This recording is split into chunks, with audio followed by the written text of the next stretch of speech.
You are listening to the Bitter Medicine Podcast on KWAZ Radio.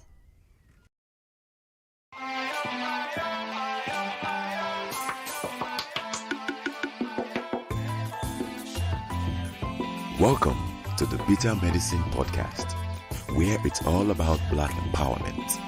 Our show focuses on Black news and entertainment, arts, science, economics, history, people, and strategies that uplift, empower, and motivate Africans within the diaspora. And now, your host, whose favorite color is black, Goku.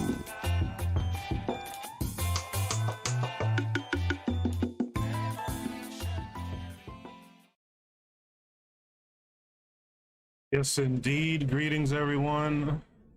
Welcome back to the Bitter Medicine Podcast. I am your host, Koku, here to do another Shoot the Breeze, where I hang out with the family, read and discuss topics that you guys present, either here in the live stream or you did it on the Discord. Copy paste some of the prompts, and we'll discuss it. I'll give my opinions, but I'll gladly listen to and read your opinions on each of these prompts that have been posted. Before I go any further, just want to remind you guys that this show is a part of a podcast network called KWAZ Radio. There are other shows on the network you guys should be tuned into. This is DAX. You tune into the Harsh Reality Podcast, providing you with social commentary on the news affecting our community, only on KWAZ Radio.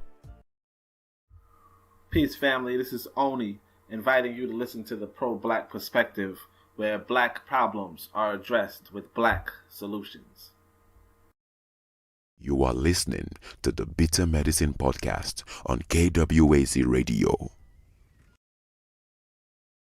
Yes, indeed. Make sure to check out those shows as well as the Revolutionary Matron Show, which I've been calling it by the wrong name the whole time. Revolutionary Matron is in the chat saying greetings. Pro-Black Perspective says peace, fam. Matron, post the title of your show. I've just been calling it the Revolutionary Matron Show, and I was wrong. So post the title when you can in the chat. So let's get to it. The first prompt is are Black men becoming pacified in the wake of 2020's demonstration against the police, right? Are Black men becoming pacified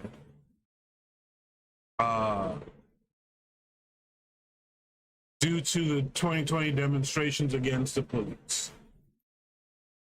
Now, the Pro-Black Perspective posted this topic. And in posting this topic, yes, the Revolutionary Matron shows the learning curve. So you guys make sure to tune into the learning curve, also on KWAZ Radio, the learning curve. So, thank you for that, Matron. So,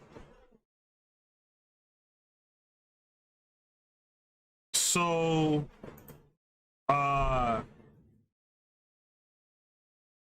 attached to this prompt on the Discord was the video, and I discussed this video recently too, and I still haven't found the version that I first saw. The Pro-Black Perspective posted the version that he had posted on Twitter. But in the version I saw, the ordeal ends. Well, first, just to give you guys an understanding of what's going on. Black guy is showing a home to another black guy and that black guy's son. So one black guy is a realtor, one black guy is a prospective home buyer, and he is being accompanied, the prospective home buyer, I think, is being accompanied by his son. And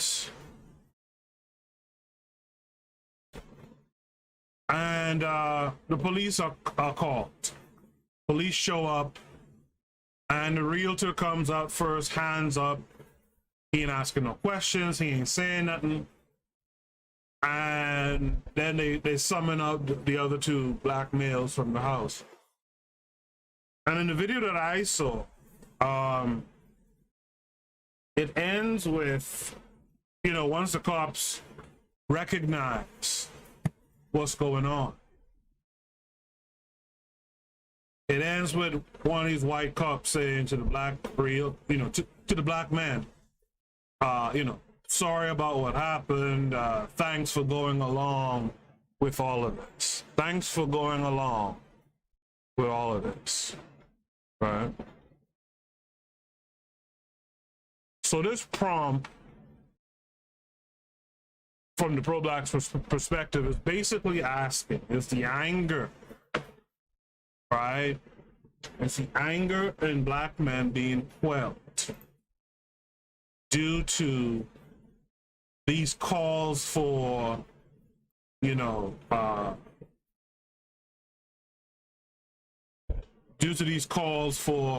defund the police and all this kind of stuff?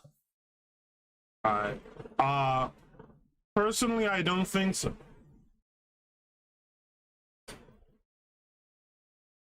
I don't think so, but then again, I'm around different black men. And I'm, it's like, for example, in that story I just told, I am not going to be a realtor. And I know I'm a realtor, and I know I'm there showing the house. And as the pro-black perspective said on Twitter, this man didn't even open up his mouth and say, yo, that house is empty. I am not going to be doing that shit. And I know all of this information, and I'm never going to say anything. I'm just going to throw my hands up. No. No. Right? And the guy, the men I have around me, we ain't doing none of that either. You're gonna know from the jump, yo man, I am a realtor. I'm showing this house. Right? These are black men inside the house looking to purchase. I don't give a damn who called. Right? This is the scene.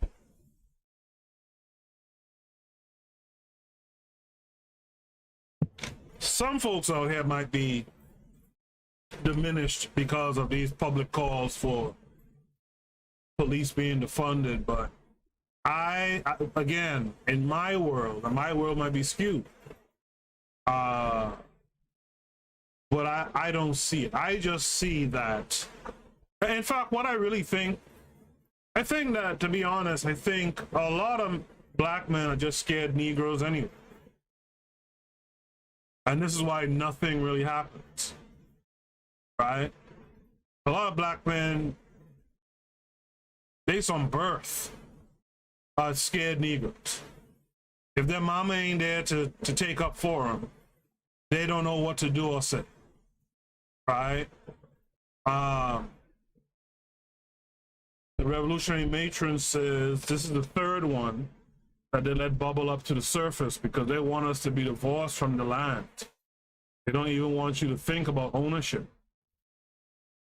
I use the word divorce because a thing dies when divorce happens. That's an interesting concept. A thing dies when divorce happens, right? So if you divorce in marriage, the marriage dies, right? That's an interesting way to say it. I kind of like that. Right, and you said this is the third one. Okay, I didn't realize there were some other incidences of this, but I mean, one of the things I always say when I see certain events go viral on social media is that black folks really don't deal with the problems facing them head on, to be honest.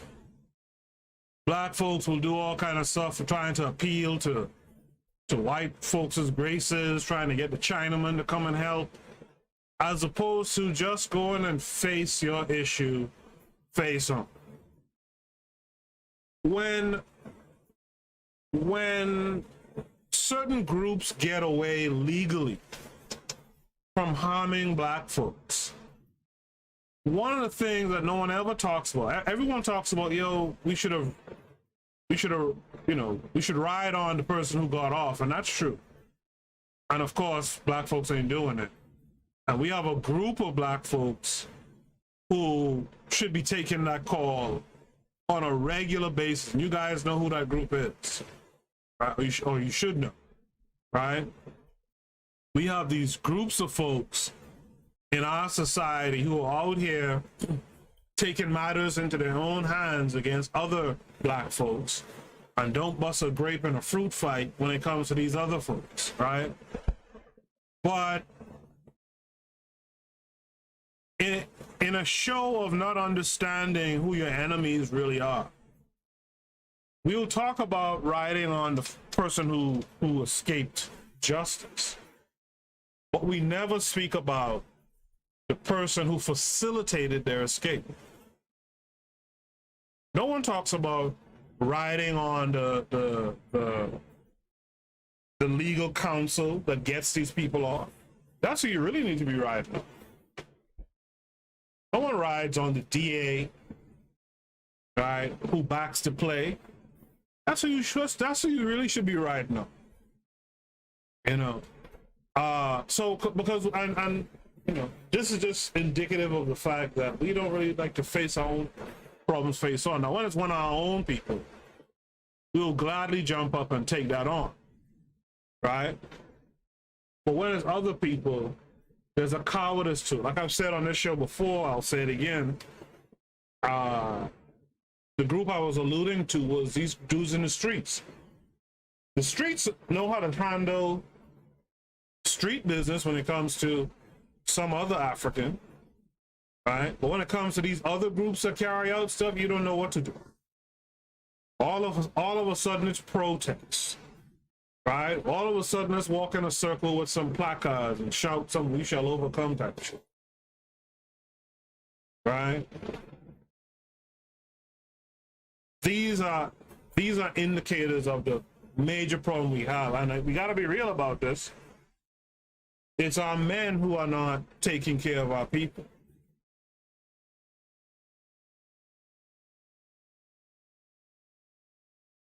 It's our men not taking care of our people. One time recently, someone asked, why do I pick on the street dudes to take up this call for justice, this call to action? Well, I do that because you're already out there doing the nonsense. You're already out there on the dumb shit. So how about take your talents and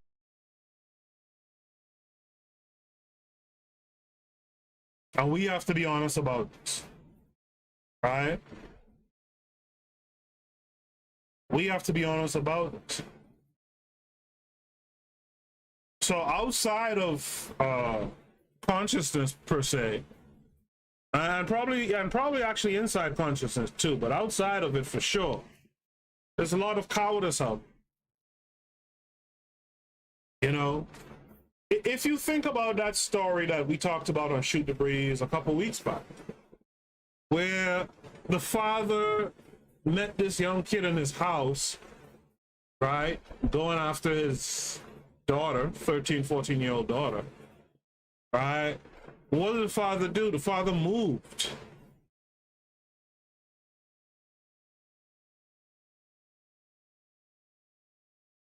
Not only did he move, but then when the kid shows back up again at the new location, the father gets into altercation and loses the altercation by losing his life.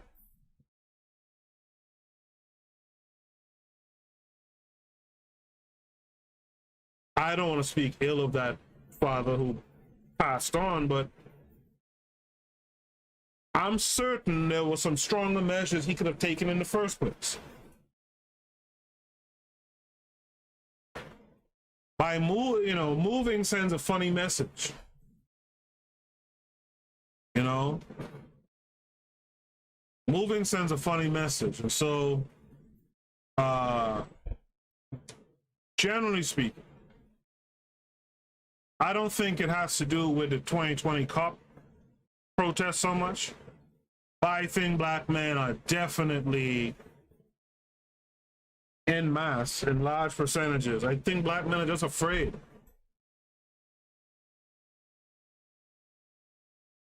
Now, with that said, I think black people, black communities in general, are just afraid.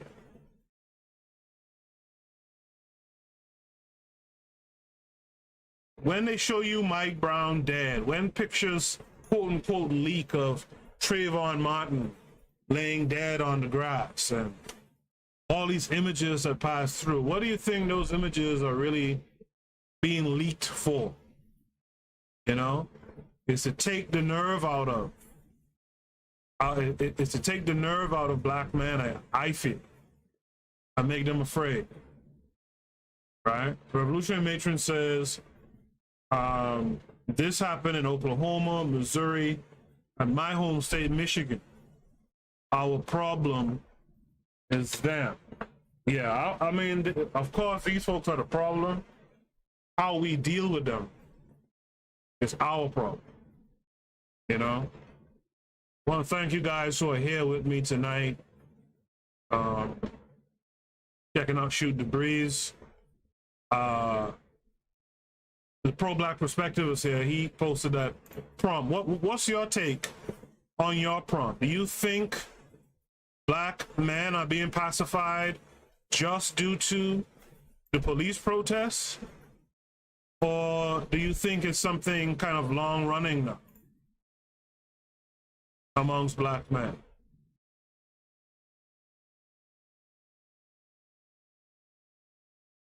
I see YouTube is doing this poor connection thing again. I don't know. But what is your take on that? While I wait for that answer, let me go in and pull some other prompts today as well. I should have pulled this earlier, right? Forgive me for not pulling this earlier. Okay, so here's another topic. This is from the Revolutionary Matron this time.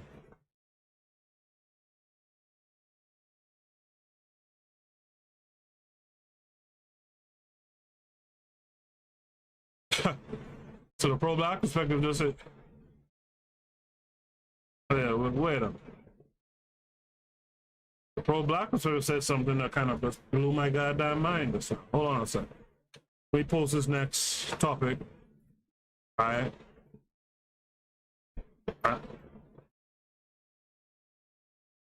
That's the hashtag I'm going to use in the future. STB, Shoot the Breeze.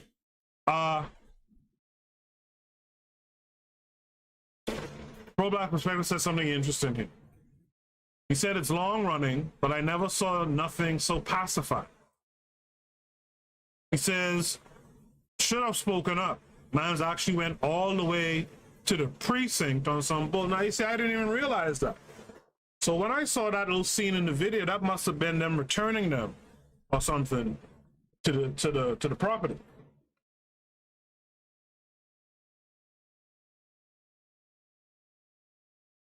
The Pro-Black Perspective also says something very interesting here too, and I agree with wholeheartedly. He says, I wouldn't work with that realtor again. And that is so true. You know, and it's funny, I kind of overlooked that thought earlier. Dude, if you're a realtor, and you came and opened this house for me and my kid to come and see, and you don't have the good goddamn sense to say to these cops from Jump Street, listen, I'm a realtor, this house is empty, I'm showing this house.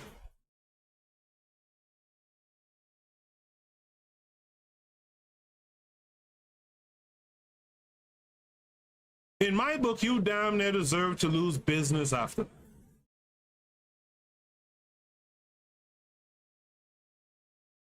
Or if you see the video, you'll see the look of fear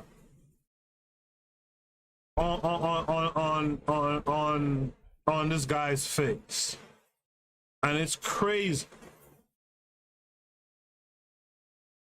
right? YouTube be really doing a number YouTube be really doing a number on this streaming thing? Oh, by the way, I didn't mention I was going to start broadcasting on air in the Discord. So if you'd like, anyone can join me on air in the live show channel on Discord, and you could voice your opinions, etc. on the show. Now that would require that I make sure that the sound is good as well. I got my headphones close by, and in case anyone does jump on, I can actually hear you in the Discord. The Revolutionary Matron just said that we need to stop sexually and economically rewarding cowards. Absolutely. If you've been listening to this show from the beginning, you know, early back in the beginning of this show, I talked about that stuff. There's a Spike Lee show, I think it's a movie, I think it's the Chirac movie. And people kind of panned it, but to me the premise was, there was a strong premise in that movie, right? There's a strong premise in that movie, which is, and I don't mean to say this to say that I'm putting the burden solely on the shoulders of black women. I'm not doing that, right? But the same way we look at the white nationalists or white supremacists, if you choose to use that term, the same way we look at them when we say, hey, listen, their mothers give birth to them. Their mothers support them. It's the same way we gotta look at black women in black society and say that, listen, you're not supposed to be rewarding some dusty dude who's out here, you know, terrorizing the black community, and you gladly go and lay up with the dude. In fact, not only do you gladly go and lay up with the dude, but you invite your friend to come through and lay up with the dude.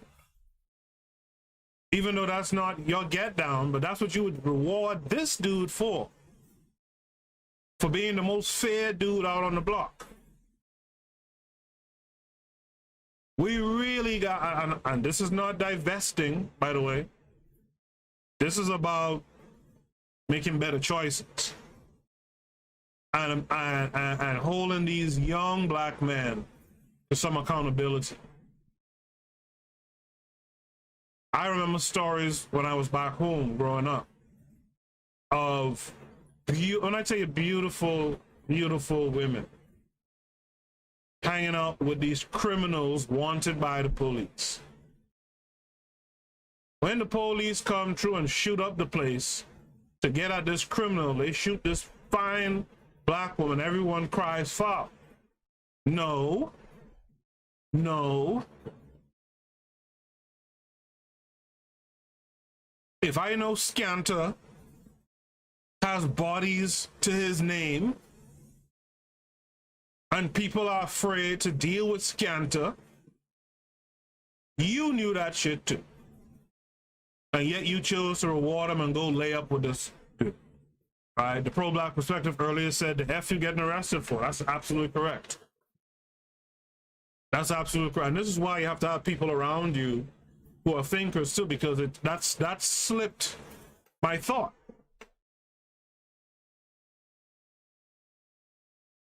Right after the police brought his dumb ass back to the scene, I'm gonna tell him, hey, my man, watch. Don't you ever contact me again about another house. Because clearly you don't know what the fuck to do.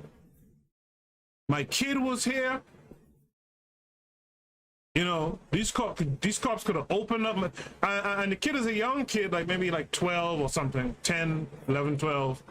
What if the kid made a bad sudden move? That's what I thought watching that video.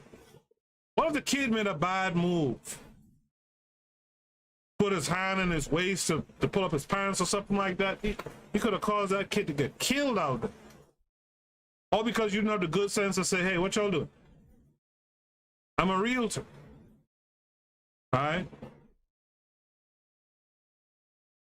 The revolutionary matron says, stop sacrificing yourself and our children for economic advancement. Nothing is worth your reputation or our future. Absolutely. All right? But that point the matron made before, we need to stop sexually and economically rewarding cowardice. Like I said, all that street shit is cowardice too. Because these dudes don't ride on the real enemies. They just terrorize their neighborhoods. Right? And this idea that you would lay up with and make children with them dudes is wild to me. Right? Why would they stop doing what they're doing? If they could reap all the sweet rewards of life, why would they stop doing what they're doing?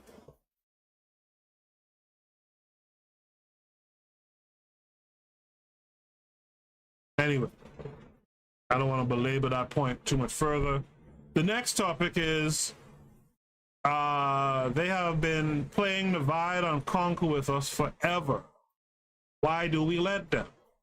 Do we think that we dislike each other and ourselves with no reason? You know, I posted or retweeted, I think, a post from someone earlier this week on Twitter. If you're not following me on Twitter, it's Bitter Meds. One word, BITTERMEDZ. Just like the Cash App, right? Cash App is $ Bitter Meds. And I'm trying to remember what the post said exactly. But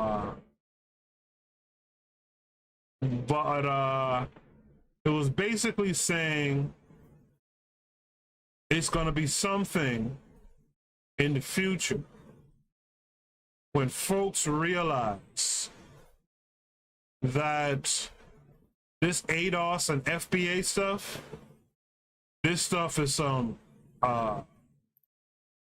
so okay, I think I found it. All right, so yeah, I see, I recall that wrong myself. My apologies. So let's do that again. So the post was, there's this person who posted a tweet that says, as a Black American, it's better off to integrate and support American imperialism because a strong American economy benefits, but a strong African economy doesn't. Goes on to say, there is no Black unity. ADOS is the way to go. Right? Let me read that one more time. As a Black American, it is better off to integrate and support American imperialism because a strong American economy benefits, but a strong African economy doesn't. There will be no Black unity. ADOS is the way to go. And I, you know, had a response. I said, this is all you need to know about ADOS/FBA. The brethren Umubu came through and said, I bet Urugu invented this garbage. And that's where my thought picks up right here. I bet you that we will find out in the future that a lot of these players in this xenophobic movement, this so-called lineage stuff, is in fact funded by our enemies, our European enemies, right? But And you know, this is why when you go back to the 60s and stuff like that, this is why even a lot of Americans, Black Americans, Africans in America, right? Even a lot of them kind of denied or decried that American flag stuff because of the imperialism, because of that imperialist reach into the continent, right? Think the Congo, think Lumumba, right? Most Africans were on that and understood what that American imperialism meant. Most Caribbeans understood what that American imperialism meant. I've talked about in the show in the past how America destroyed like whole like industries in the Caribbean, right? Whole industries in the continent, right? And so most folks in the diaspora outside of the US kind of understood what that flag represents.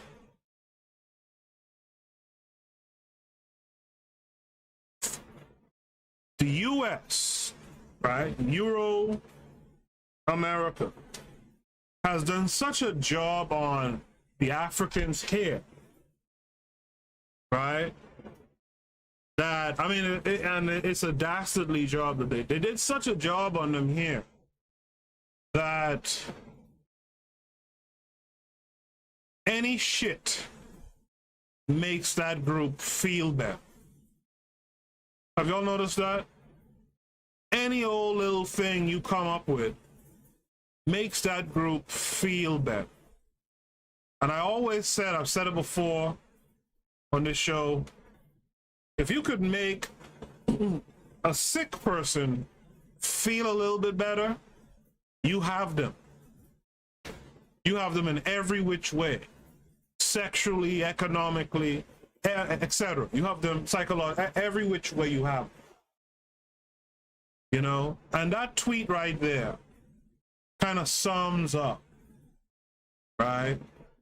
That tweet and Umubu's response kind of sums it up, right? Just to read that tweet again, because it's something to really shake your head up. As a Black American, it's better off to integrate and support American imperialism because a strong American economy benefits. But a strong African economy doesn't.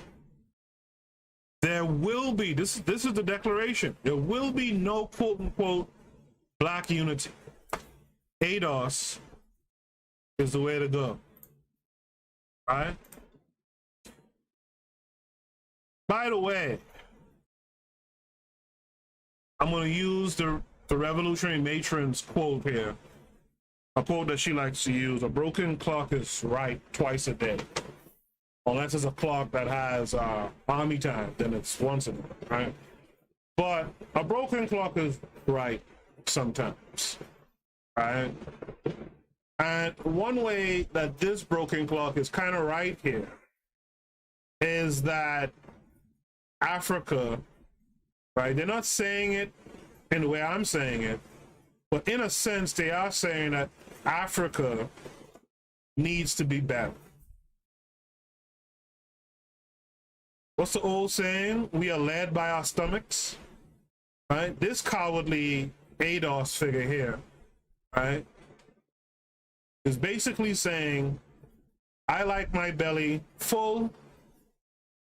If America is being imperialistic out here, it means my belly will be full, right? If Africa, being that he lives or she lives in America, if Africa does do well, doesn't matter to him or her because he's not there. In other words, F him, right? But there is some truth into the idea Africa does need to be better. And it requires all of us to make Africa better. And our best shot is with Africa. You see what this fool here is saying in this tweet? He's saying, he or she is saying, I will gladly remain in the bottom caste in America, right? But at least here I'll get some scraps. But if Africa becomes strong, it doesn't really affect me, right? And in fact, it doesn't even matter because I'm here in America. And that's the shit, that's the silly, goofy shit we got to get off of, right? But Africa needs to step it up. KW7 says the ADOS FBA cowardice movement would cut a deal to allow Western imperialism to exploit Africa just to get crumbs in the form of reparations. That's exactly what I'm talking about, right? But the reality of it is, what this clown doesn't recognize is that a strong Africa does indeed benefit him. And it benefits him or her more than whatever imperialism America is carrying out in the world. Right? What's the you guys in the chat can help me with this. What's the Muhammad Ali quote, right, of using a black man to go kill a brown man, right, for the white man or something like that? Do you guys remember that quote? Right? It's Muhammad, or is it Malcolm X who said it? Right? But that's essentially, and you know, only time I say he broached that one time. If you go back a while back, he had this conversation with some ADOS FBA folks. And what was so funny, man, I think about this moment often on that episode, right? I think about it often. Like, he says to the two ladies, how is the continental African supposed to feel when a dead African from America is found in the Congo, right? Clearly, soldier, dead African American soldiers found in the Congo, clearly there, right, to enact American imperialism, right? How is that person supposed to feel about the African in America? And I think only time I said was talking about the reparations movement, which, to be honest, I don't care about. If that's what y'all want to spend your time talking about and going after, you can do that. Go and waste your time, right? But the stuff that comes with it, all this xenophobia and this constant hating on other folks from the diaspora, just doesn't make sense to me if your claim is about reparations. And this notion that Caribbeans and Africans and South Americans, etc., are sitting down angry at you guys for a reparations claim is just idiotic, right? But really and truly, when an African from America shows up in the Congo, right? Hold on a second. I think the matron just joined on here.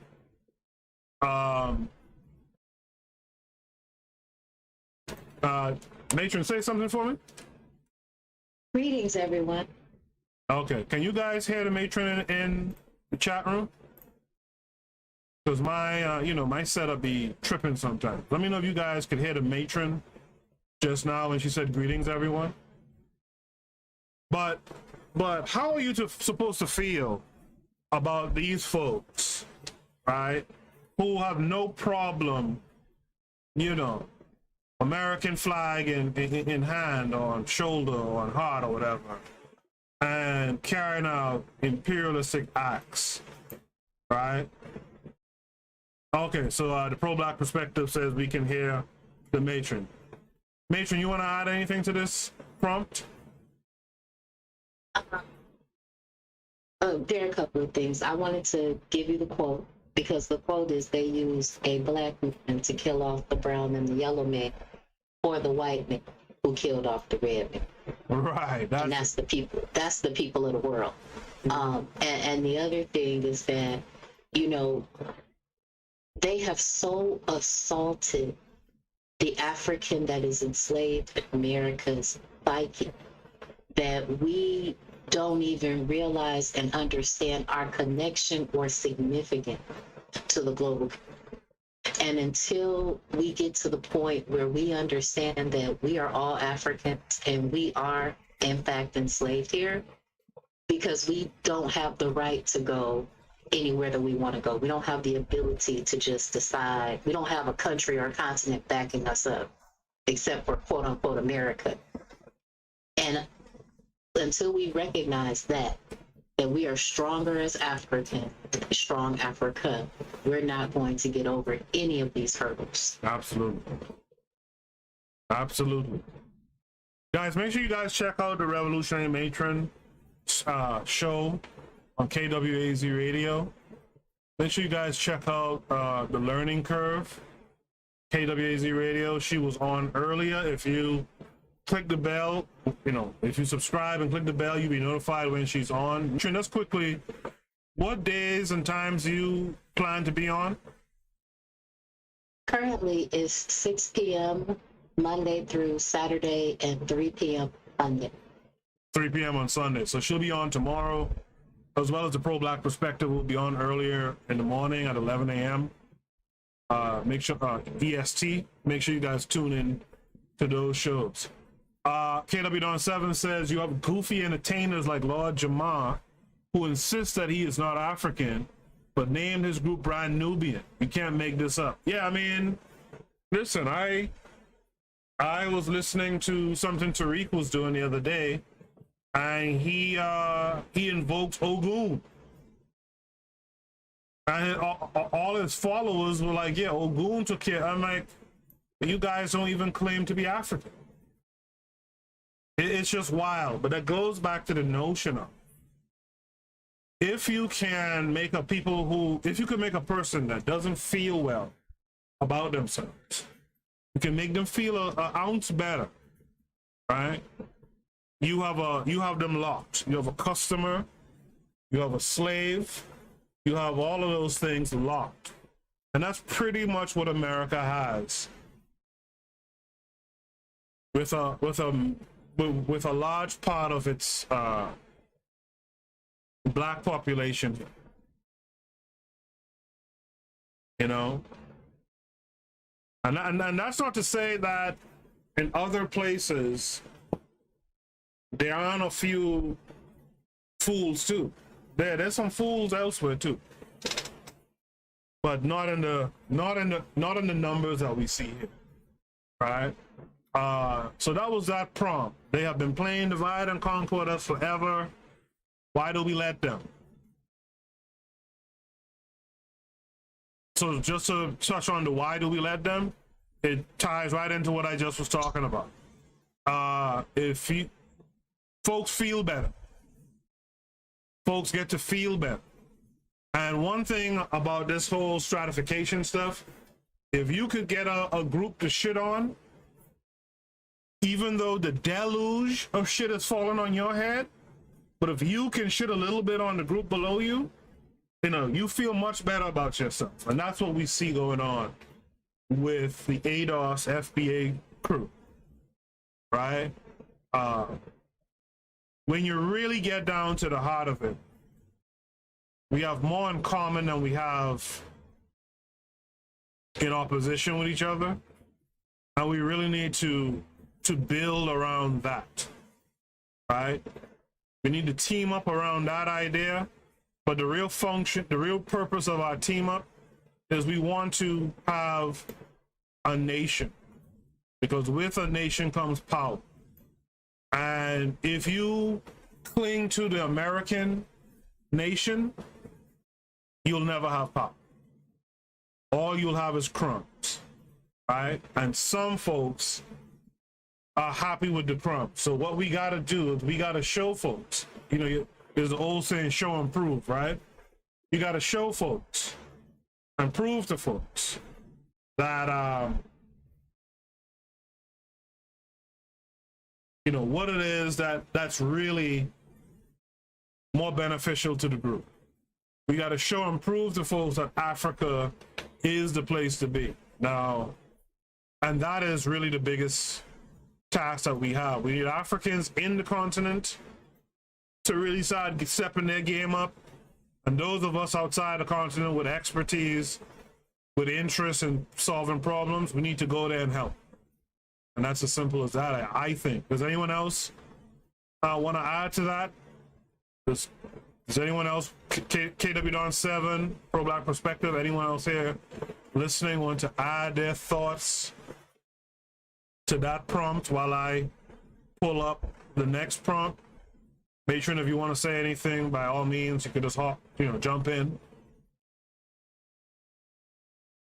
Thank you. I just want to say that they have to assault our minds this way because we do truly have self-unifying tendencies. We think that when really bad things happen that just strike at the very heart chord of all of us, and there are these mass protests and riots happening, things like that, we see the capacity for who we are to manifest and to reshape the world. Their objective is to stop that from happening, which is against AI. It is against the seven fundamental materialist principles of the universe. They have mastered one or two of them, and some of them may have even mastered all of them. But we have the ability inherently to master all of them. And when we do, the world changes. Literally change.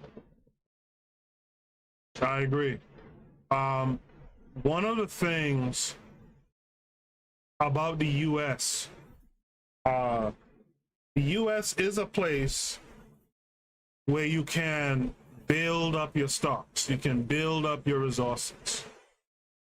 And there used to be a time Africans in America kind of understood that if you don't have a hand outstretched towards the continent, towards other Africans in the diaspora, that you'll be an isolated group, and in that isolation, you wouldn't be able to strive, right? And there was a time when it was kind of understood that you come to America, you get your coins together, get your paper right, and you then build up, where you came from or where you're going to, which would be the continent. And it seems like our brethren here in the States have kind of forgotten that, and they've lost that now. They think that it makes more sense to cozy up under massa, right, than to set aside the petty differences and work in unison with their brothers and sisters elsewhere. And by the way, when I say that the continent has its work to do too, one of the things the continent needs to do too, and everyone needs to do, is stop with the goofy name calling stuff, the goofy names for folks like the Akata and all that old dumb shit. Like, just stop with that stuff, man. Because don't tell me you were in, Rwanda or something. You came to the States and now you think you're better than the black folks. Like, stop it. Stop it. All right? Put that dumb stuff aside. Have pride in where you come from. That's fine. I mean, John Henry Clark talked about that. Be prideful about where you're from, where you're born. Except by the end of the day, right, remember you're an African, and remember that we can't do this without African unity. And all that Akata and all that old shit you're doing, and then from the stateside stuff, the African booty scratch and all that stuff, stop all that shit too. Because, one thing, like, I know it's in Black Americans in this ADOS, FBA stuff, they do no wrong. They're blameless. They do no wrong. But if you talk to the average Haitian that came to America in the 90s, ask them what their experience was here at the hands of Black Americans here. Right? It feels good to be in the house. It feels good to try to be in the house. It is the striving of the African to get out of the field under the whip and to be in the house under the master. Right. So the issue is that we haven't decided that it's better to go build my own house somewhere else and to be lord over my own house somewhere else than to serve in a mansion. Africa has houses too, right? You ain't just got to be up under these Euro Americans up in their house. Africa has a house too. Let's go all be in the house in Africa, right? So yeah, we got to get up. We got to get off of that. And you know, last thing I'll say about for this prompt is we gotta learn to build up our own esteem, our own self-esteem, because when you have low self-esteem and issues come with that, and folks tend to be able to take advantage of that, right? If you get with a, you know, I have the revolutionary matron here live with me. If the revolutionary matron gets with a guy with low self-esteem, the matron can do pretty much whatever she wants to do in that relationship, right? People tend to take advantage of it. Go ahead. Or worse yet, you are changed because of that relationship, and you diminish yourself and debase yourself Absolutely. to be in that relationship with that low vibration person, with that person that has low self-esteem, not confident and sure of themselves. You guys know me here, but I have a pretty big personality, but I like a simple life. And that's a problem and a challenge for most men. Right. Because they lack the confidence. Right. Yeah, low self-esteem is something that we really gotta work on that shit. I'm not here to downplay the Ma'afa, but at the same time, we gotta be doing the work the same way. If you have children, right? If anyone has children, there's little things you gotta do, right? I'm sure like the pro-black perspective does this stuff. I did this stuff. There's things you do with children to build their self-esteem, right? And at this point, we're gonna have to do something similar with ourselves as a group. We gotta start building our self-esteem so that we don't lash out. You know, the old saying is hurt people hurt people. So you come from a country that's been ravished by American and European imperialism, for example. So you come to the States and you act brand new, or like we say back home, new brand, right? You act new brand, and now you have a name for other African people. Now you looking down your nose. No, don't do that. Don't do that. You know, and it's the same for those who were here, those who were in the Caribbean, etc. We got to build up our esteem. We got to take these derogatory terms off the playing field, you know, and we got to start dealing with each other with some respect. And you know, not to sound all kumbaya, but we got to deal with each other with some love too. We are too adversarial against one another, but we will gladly invite some white boy to the cook-up. You know, we got to stop that stuff. This brings me to the next prompt. Next Shoot the Breeze topic is, does anyone have skills or information about Pan-African relationship coaching or adult re-education? So, you know, first person, of course, who comes to mind, Onita say, is all about adult re-education. You know, the thing that I work on is mostly for kids, right? But, you know, that's one person I could think of. I would lean on him, perhaps KW Don 7, to throw some names out there. Who are others who really have the skills and the information that can be Pan-African relationship coaches or adult re-education coaches or teachers or whatever you want to call it. But this is a good topic.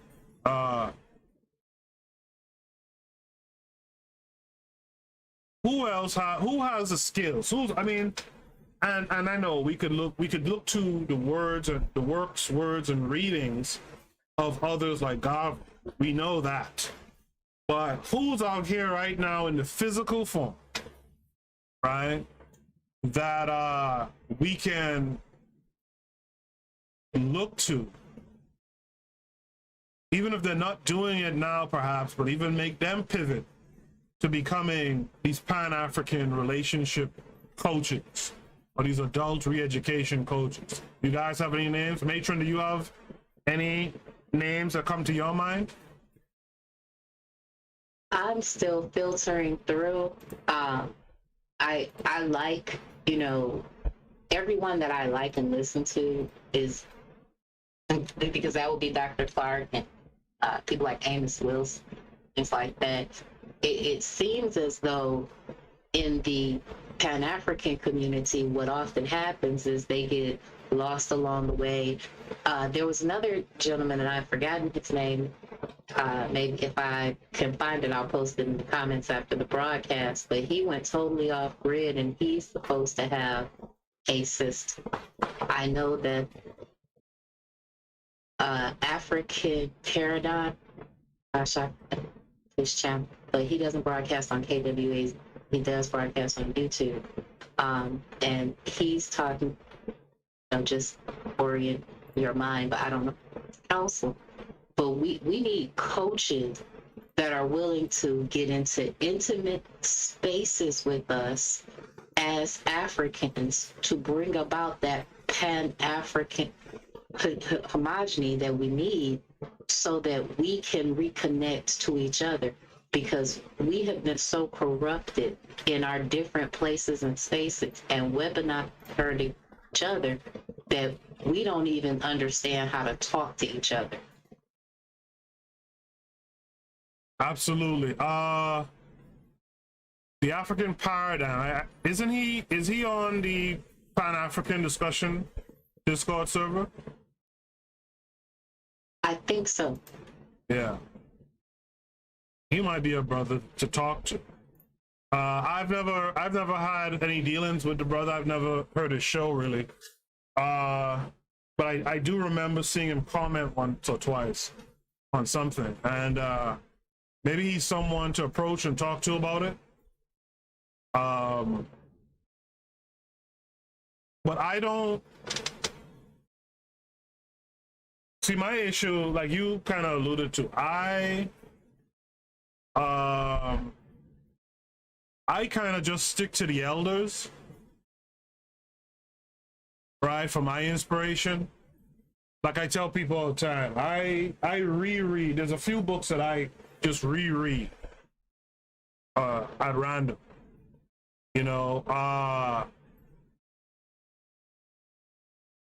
Soul of Black Folk,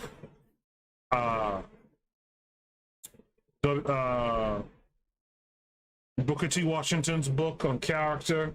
It's one of my favorites, actually, because I have young boys too. I try to incorporate some of the information in that book in how I deal with them. Marcus Garvey, Message to the People.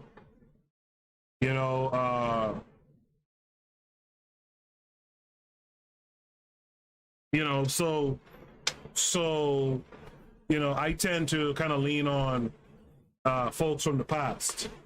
But who's out here currently doing it? Who could speak to Pan-African relationship? And by the way, Matron, you posted this prompt.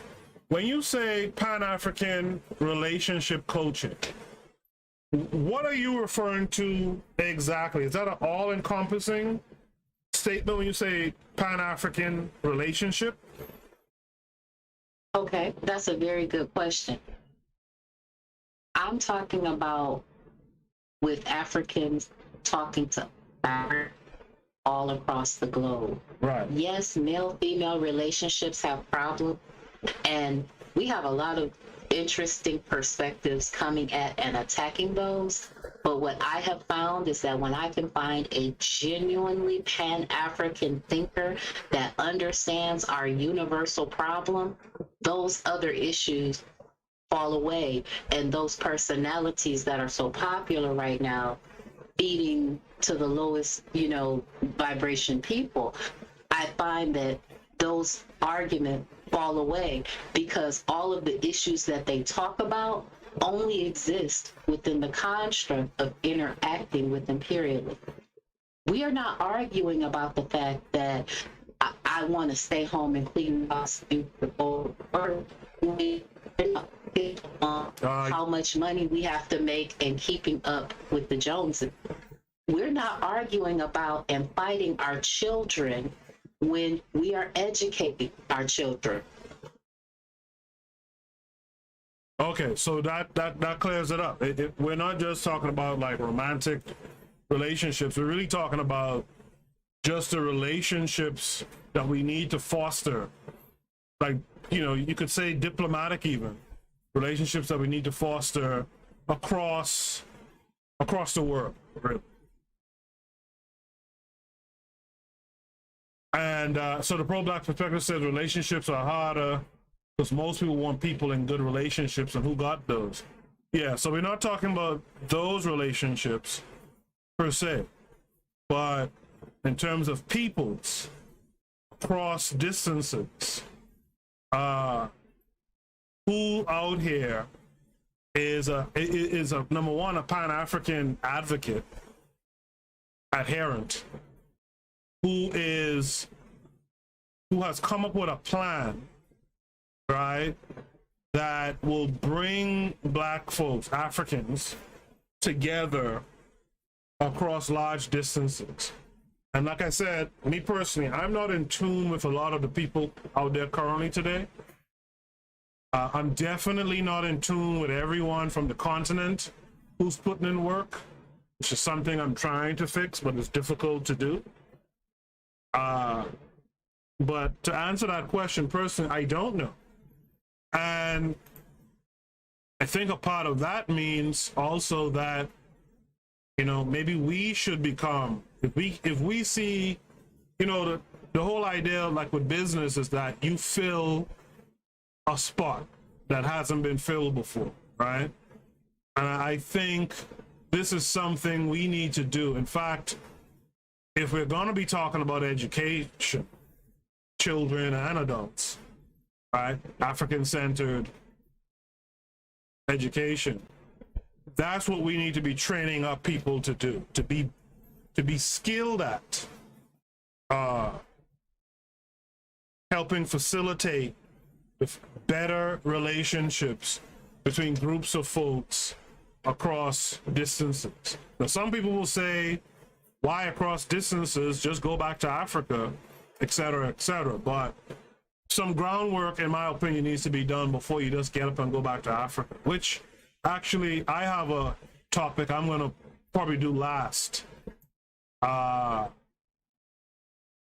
going to do last that I saw today on Twitter.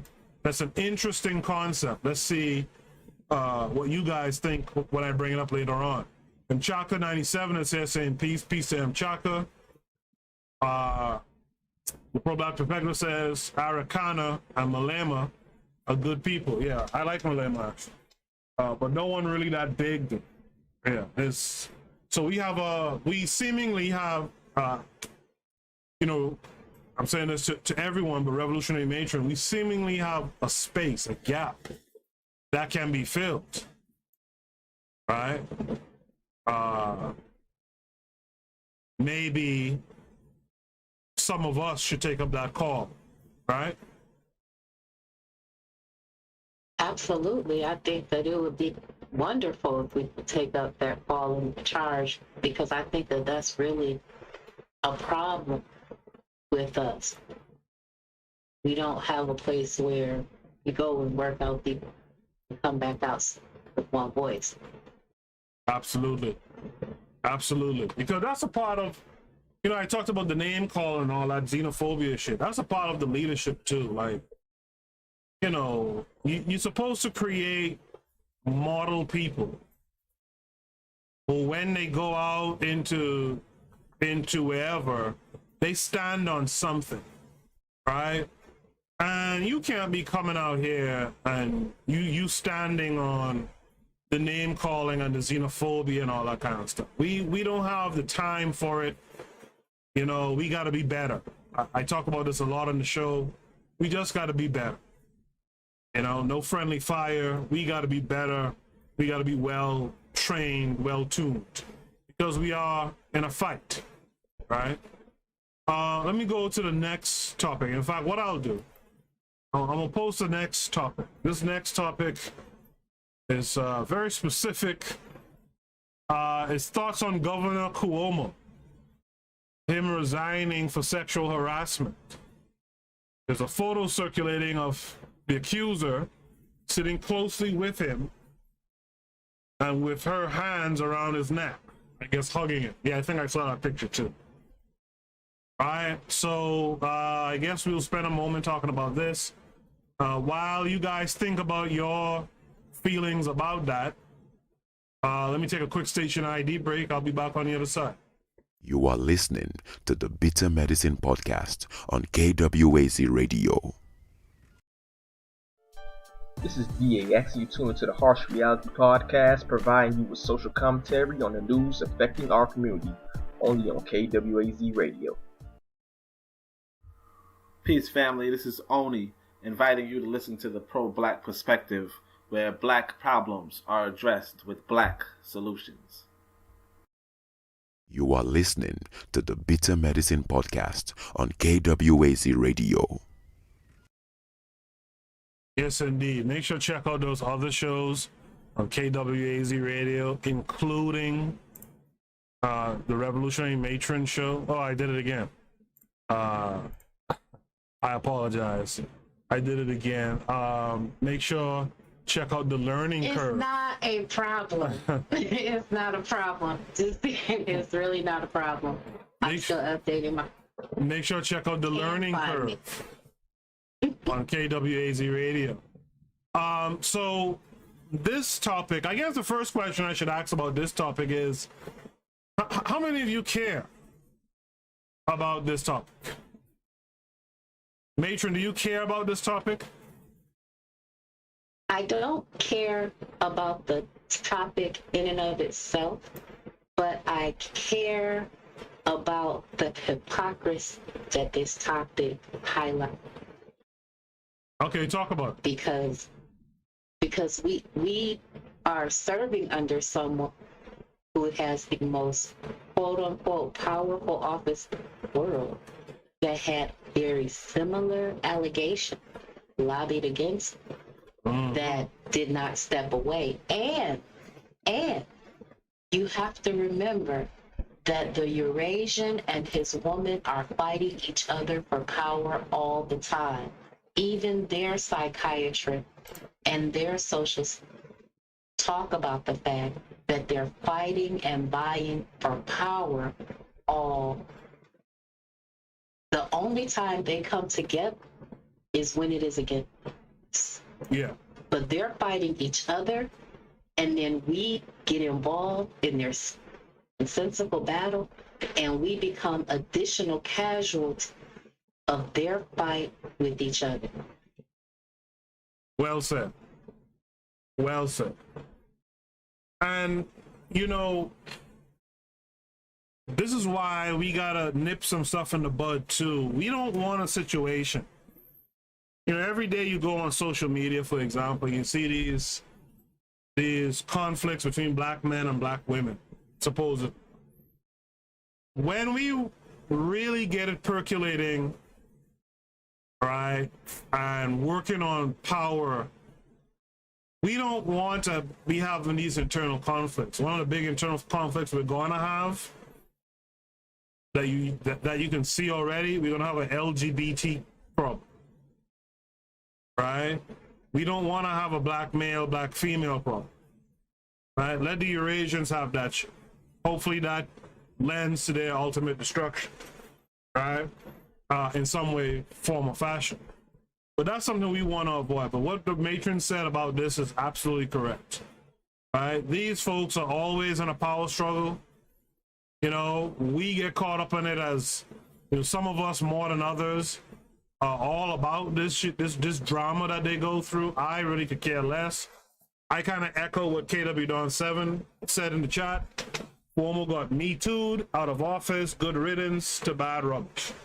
I'm cool on Cuomo, you know, let it be. You know, but we got to learn some stuff about this too, in that when it comes to them, our black men, our black women need to get together. Same way they get together or on code, like some people would say. When we walk into the room, we need to get on a similar code when they walk in the room, both of them, you know? So, I mean, does anyone else in the chat want to speak on Como and his drama? Something tells me no one else is going to be too worried about. While I wait for those for someone else to speak up, if possible, let me get the next prompt together. The next prompt takes us down that path, you know, takes us down the path again. Masking of school children. Agree or disagree, and why?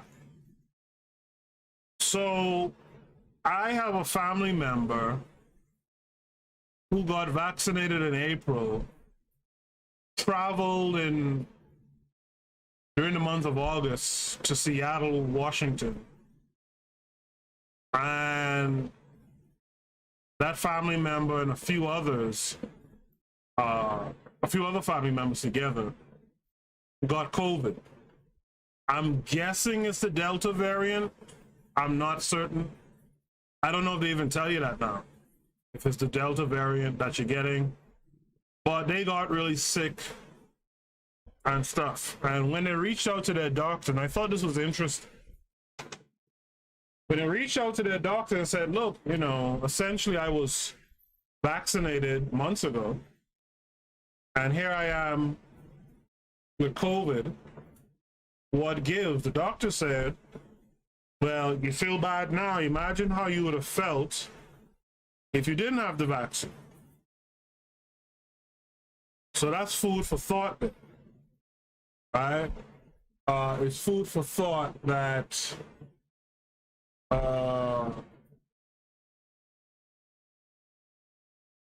this thing is still an issue. And like we talked about last week, people with the vax who've had the vax can themselves be super spreaders, which is wild. But they themselves can be super spreaders. And so with that knowledge, and knowing that we're not out of the shadow of this thing, this pandemic, absolutely children should wear masks. In fact, I read something, I think it was Roland Martin who posted it. Let me see if I could find it real quick. Roland Martin posted how there's this district in America where it is, I don't remember. But there's a district in America that did not mandate masks for the school children. And I guess their school year must have started at the beginning of August, as is the case in some states. In America, schools can start in early August, and that means they're done like in late April, right? But this district didn't mandate masks, and like they had to shut down the school and quarantine a whole bunch of the kids. And I think now they're back. I think the whole area where that school is back to online school. Did anyone else hear about this? I can't find the... It was either Kentucky or Tennessee. One of the teachers and one of the nurses at the school tested positive. They sent them home to quarantine, and now they have reopened online option. My thing is this. We have so much quote unquote rugged individualism and are working these in-person jobs that demand our physical presence. And because we have adopted attitudes and ways that are not our own, we have no one to reach out to, and we truly do feel alone. But it is a psychological trick, because if you reach out to that sister, that mother, that auntie, that neighbor, cousin person, that extended family person to watch your children while you go to work, I'm sure they would be willing to help. But you have to be willing to invest in them. See, the trick of education under the imperialists is that they make you think it's free, but it's really not free. You are trading something to send your children to their educational institution. You are trading some of yourself and of their future to engage in their systems in this way. Preach. Some of you might be, if you're here, you're old enough to probably remember, if you're into cartoons at all, there used to be this Superman cartoon in the early 2000s. And there's a character on there was a gangster. And a representative of an alien race came to this gangster, giving him weapons. And he asked, how much is this going to cost? And the person, the alien said, oh, it's free. And the gangster says, in my experience, free is the most expensive word there is. As the matron just said, black folks, anything they give you for free is at a cost for you, and it's at a high cost. You won't see it, right? You won't see it except for some of the dumb shit you see black folks do after, but it's at a cost. You send kids to the public school system and you don't intervene in that at all, your kids will be fools, and they will act the fool along the way. And the matrix is completely correct. Mchaka actually said it was Kentucky from what he remembers. He did hear about it. KW Don 7 says Fossey and company are talking about booster shots, shaking my damn head. Daily Affirmations by Pauline says I'm late to the dance, but good evening. Well, it's better late than never, as they say, right? And the Harsh Reality Podcast said peace, fam. Y'all say peace to the Harsh Reality Podcast. Peace. I was hoping for D-Web to hop on the Discord and have a conversation with us last week. It didn't pan out, but D-Web has been going in on this vaccine and whatnot and people's freedoms.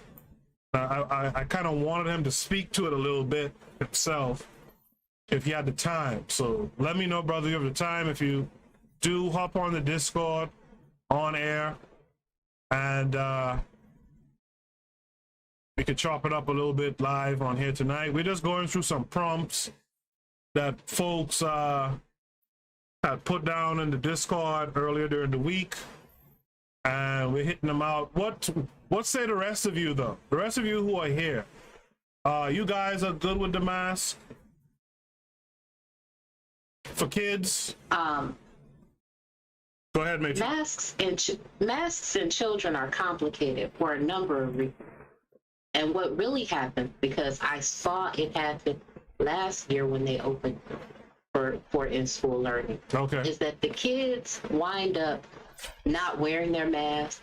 They drop their mask. Yep. They wind up congregating together. They wind up being together because they want to. Your best bet is to start a learning pod with your neighbors and sacrifice. One of them sacrifice their time, and all of you give and contribute to that household. Okay? Talk about paying the thinkers and things like that. I'm not going to go on that tangent, but ideologically, it's a good thing.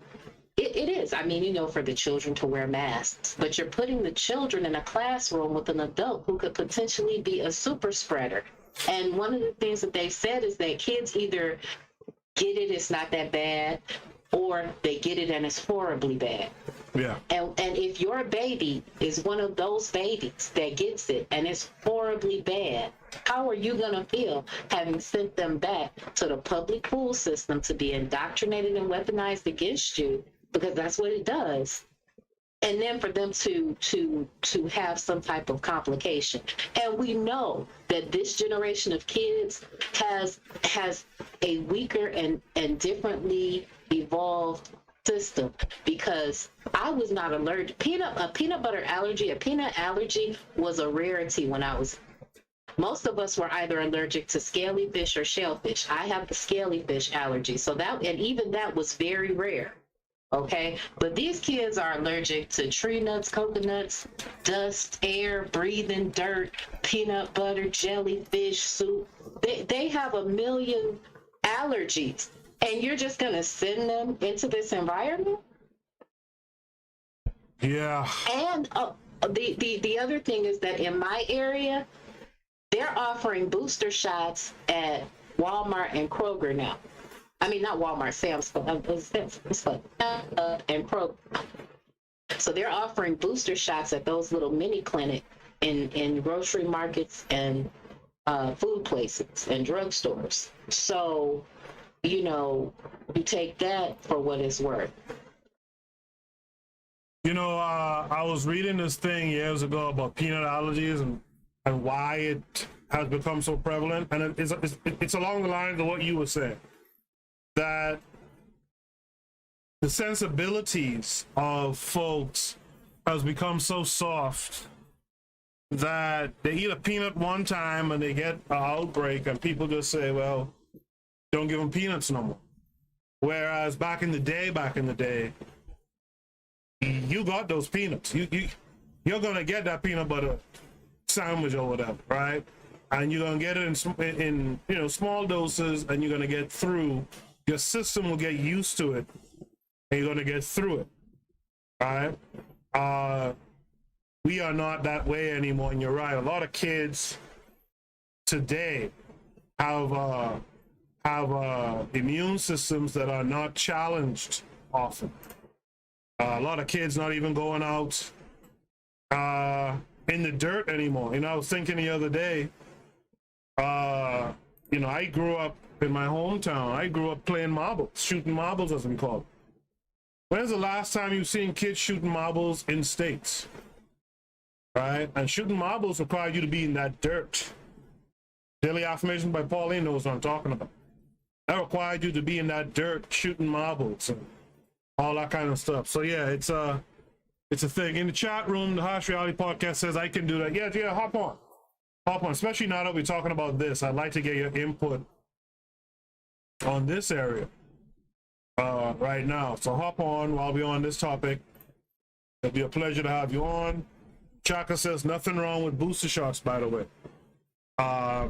Daily Affirmation by Pauline says I totally agree with masking for children and adults. Yeah, we're still in a pandemic. Generally speaking, try to keep those masks on, try to wash your hands. I worry about small kids. Small kids don't have that diligence in them. Like the matron kind of alluded to, they don't have that diligence in them to keep a mask on, mask fall to the ground. They don't have that diligence to wash their hands all the time and stuff like that. You know, it's a recipe for disaster. One thing I'll tell you as a parent, When I think back like 10 years ago, 10, 12 years ago, my kids were really small going to daycare and stuff. Man, whatever one kid has or one adult has in that daycare, they will bring it home to you as a parent. And I found, and my late grandmother used to say this too, if you get sick from a child, you get real sick from a child. I think Matron and others would agree with that.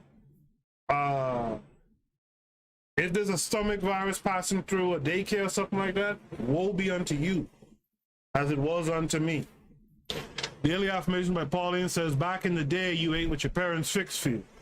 In Ireland, if there was a reaction, you had to drink a bush tea, but you still ate what parents could feed you. That's the truth. That's the truth. Let's see if the Harsh Reality Podcast is with us yet.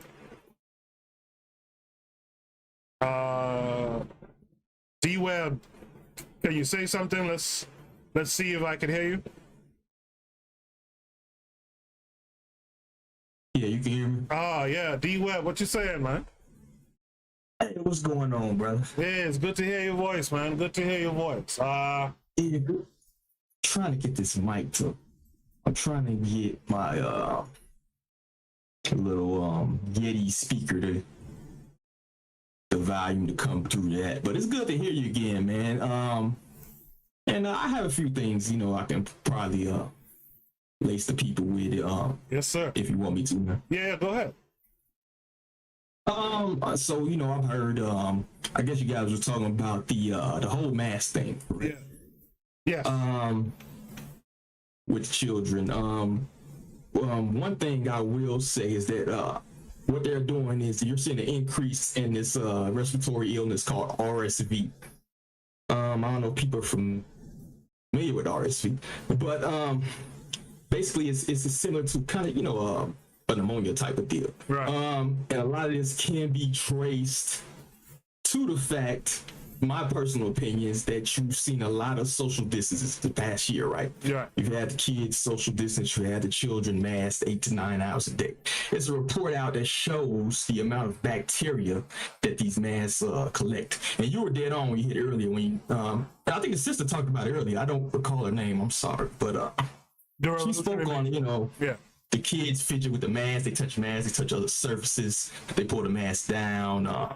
They're constantly touching things. They're constantly, even in a surgical environment, they don't wear that same mask 8 to 9 hours out of the day. Right. And for multiple days at that. You're not seeing people wash the mask on a regular like you're supposed to do and things like that. Right. So this contributes to, things like RSV increasing, right? It's one of those situations where the medicine may be worse than the disease, right? When it comes to that. Even now, you had the best stats I could see was 2010. 2010, you had 358 children die from the regular flu virus. We still haven't hit anywhere close to that number with COVID-19.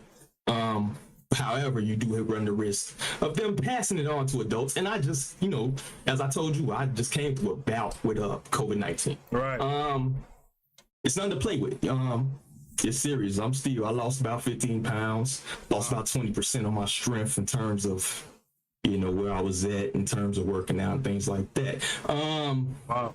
However, it is still a respiratory virus. It's still a flu. It's the flu on steroids, but I can tell you right now it's the flu. Because when you go there and you get treated for it, the hospital itself will give you ibuprofen, a cough medicine, and some for nausea.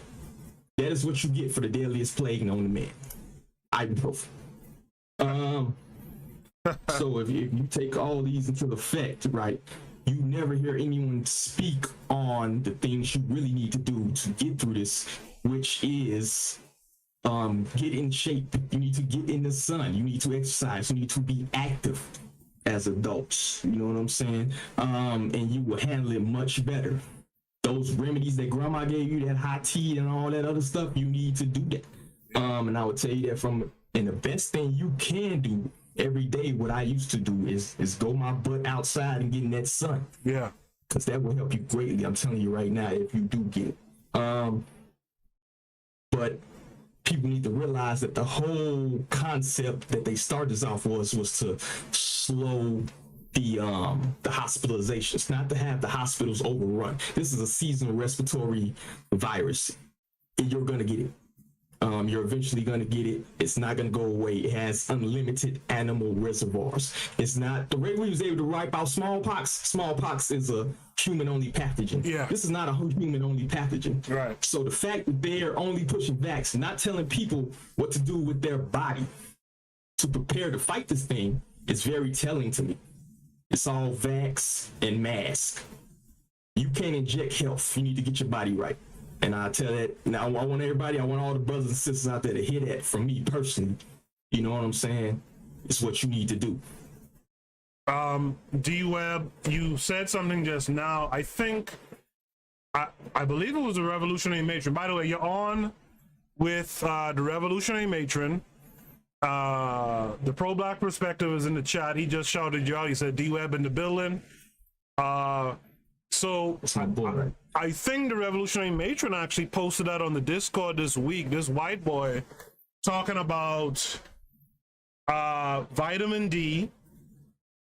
Right? What was it again? It was 3 things he said. But I know vitamin D was huge in it. It's gonna be zinc with that. You know, Zinc, yes. vitamin D not gonna work without the zinc. You need Right. those two together. Right, because Right, and then you need the vitamin C to carry it throughout your body and your system. Yes. That's how I right, understood it. right. So it's the combination of things, and it's also just not buying into what it is that they're feeding you, because good health is not profitable for the most profitable industry in America right now. Good health is not profitable for them as an industry. That's why I stress changing your money consciousness to African consciousness. D-Web, do you have an idea, who or what you were around when you got this thing? Oh, I have a theory. I have a big theory. Was it A lot of people 5G? not gonna like it. What What was that? was it 5G towers or? I have to. That ain't no 5G. I have to enter a certain area that contains bases and things like that. So it is a lot of transmitting devices in the area. However, I'm also around actually a lot of vaccinated people. So what I'm gonna break down to you is my own personal theory. I'm not a medical professional. Right. Put it out there. And I will never give anybody else health advice. Talk to your doctor, talk to your doula, talk to your holistic healer, Yeah. all that, right? But what I will say is that we all know these vaccines, these mRNA vaccines, part of why they are being pushed, part of why they're supposed to be safer, right? They don't utilize your immune system. They actually bypass your immune system. And they use messenger RNA to basically have your body have a certain reaction to the spike protein, right? Right. Me being around a lot of vax people in my career field, you're seeing a lot of people who are unvaxxed get sick. In the area I'm in, if you know anything about viruses, particularly coronaviruses, or just in general, this is unprecedented what we're seeing right now. You don't see a spike in flu cases during the middle of summer when half the country is in a heat wave. Right. Mm-hmm. I'm in Florida. It is 90-something degrees every day. The sun is out. Yeah. It's just not conducive to the spread nor the survival of a coronavirus. So I had to get it indoors. It's hard to get a virus from healthy, unvaxxed people, healthy people, in period. You're not gonna get a virus from them. I think that a lot of this, some of these vax people are carrying a viral load. That's why you don't really see testing. If you look at the mandates they are doing, right? New Orleans, I think New York, where you're at, Los Angeles, it's vaccination or a test saying you were free from coronavirus within the past 72 hours or something like that. Yeah. Which makes zero sense, because even with the vax, you can still catch this and you can still spread it. So this makes me think that you want the vax co-mingling with the unvaxxed. This leads me to believe that I believe they're carriers. I believe that's part of what this mRNA vaccine is doing. If you look at the history of Moderna, and this is a fact, they've tried previously 9 or 10 times to get mRNA vaccination approved. Neither time was approved. It has killed lab animals, not on the initial introduction of it, but on the reintroduction of the virus. You know what I'm saying? It has never been approved. Moderna has never even brought a product to market prior to this. You know what I'm saying? That's a big fact. And you can look up your own history on Pfizer. You can look up your own history on the lawsuits they've had to deal with and the shady business practices that they go through. Right. You know what I mean? Hopefully you don't take your YouTube channel for me saying this down, because you say those words, you say those company names, man, you get a flag. So I apologize in advance if anything, happened to your channel because of me saying these things. But I have to tell the people, and one of the benefits of having to sit here in quarantine for those weeks and all this other thing, I'm one of those people that would do deep dive into what's going on. Right. I had time to do deep dives into a lot of these companies and also a lot of the things that's going on. One of the things, if you look at Israel right now, Israel's going back in lockdowns. Israel's one of the most vaccinated countries in the world, 90% vaccinated, right? And they're experiencing an outbreak right now. If you look at Sweden, which is one of the lower vaccinated countries, their numbers are better than Israel right now. Hell, if you want to go to some of the countries that are people at Jamaica was like 6% vaccinated right now. Right. Numbers are great, right? They don't speak on a lot of these places they call third world countries in Africa if you check their numbers. So I'm not going to, like I said, I'm not going to give anybody medical advice on what they need to do. I think you should weigh the pros and cons. But if you look at the so-called effectiveness of these vaccines, they start off at 90 to 95%. Most of them are down to the 70s right now. And they're talking third boosters, they're talking fourth boosters. So you can make your own decisions as to how effective they so-called are when every month their effectiveness drops as the numbers come out. So that's what I have to say about that. So I have a question. We'll get to your answer after I read a few comments. But the question I have, you could think about it while I read the comments, is what is this all about? This is for you and the matron who are on live with me right now. What is this really all about? Let me read some comments first, though. Daily Affirmation by Pauline says, the Florida governor is anti-mask for children. However, there are hundreds of children in quarantine from being unmasked, is what I'm hearing. I know that DeSantis also, he partnered with Regeneron to do that monoclonal antibody stuff, right? That I heard already, that they know already that doesn't work, but for whatever reason, he's trying to push that in Florida too. Daily Affirmation by Pauline goes on to say, I was recently diagnosed and my treatment options were Z-Pak and steroids since I have respiratory issues. But there is a drip that is for severe aches, pains, etc. She goes on to say, by the way, I received both Pfizer vaccines in April. Right? So she said vitamin D and zinc, like you guys reminded me. Mchaka, 97, says it's pretty clear that comorbidities increase your chances of contracting the virus. So it's inherently known that having good health is a plus. He goes on to say, this has been known. We just know that good health alone isn't the only protection against the virus. He says you can't compare, he says, what is so hard to understand that the vaxxed are not getting sick and the unvaxxed are getting sick? Well, Mchaka, see Daily Affirmations by Pauline's previous posts. She was vaxxed and she got sick. Mchaka says you can't compare this to the flu because it's literally not the flu or influenza virus. He says you're a carrier when you see, he says you're a carrier when you are exposed to the virus, not the vaccine. That's not how vaccines work. I think he's speaking to something D-Web said. He says mRNA vaccines work because they provide your DNA a copy of the virus genome to create antibodies and the chance that you are actually exposed to the virus. He says the effectiveness drops because of the unvaxxed causing mutations to occur because the virus is still present in the population. A virus' main purpose is to survive. So it will do anything to do so. I actually read that the vaxxed may be the ones causing the variants. Yes, exactly. Yes, I actually read that. He just sounded like CNN. You might as well just put Don Lemon on him. That's exactly how he sounded right there. He's repeating talking points. Okay. And all these talking points could be out there. Like I said, the mRNA vaccine. If that's the case, why not continue to use traditional vaccinations? Using your immune system. Why bypass your immune system using messenger RNA? That makes zero sense. And once again, there has never been a success. You are a lab rat. You know what I'm saying? Right. You are literally a lab rat. There's never been a success. They're expediting protocols right now. Yeah. Okay. The average vaccine takes 10 to 12 years to go to market. Yep.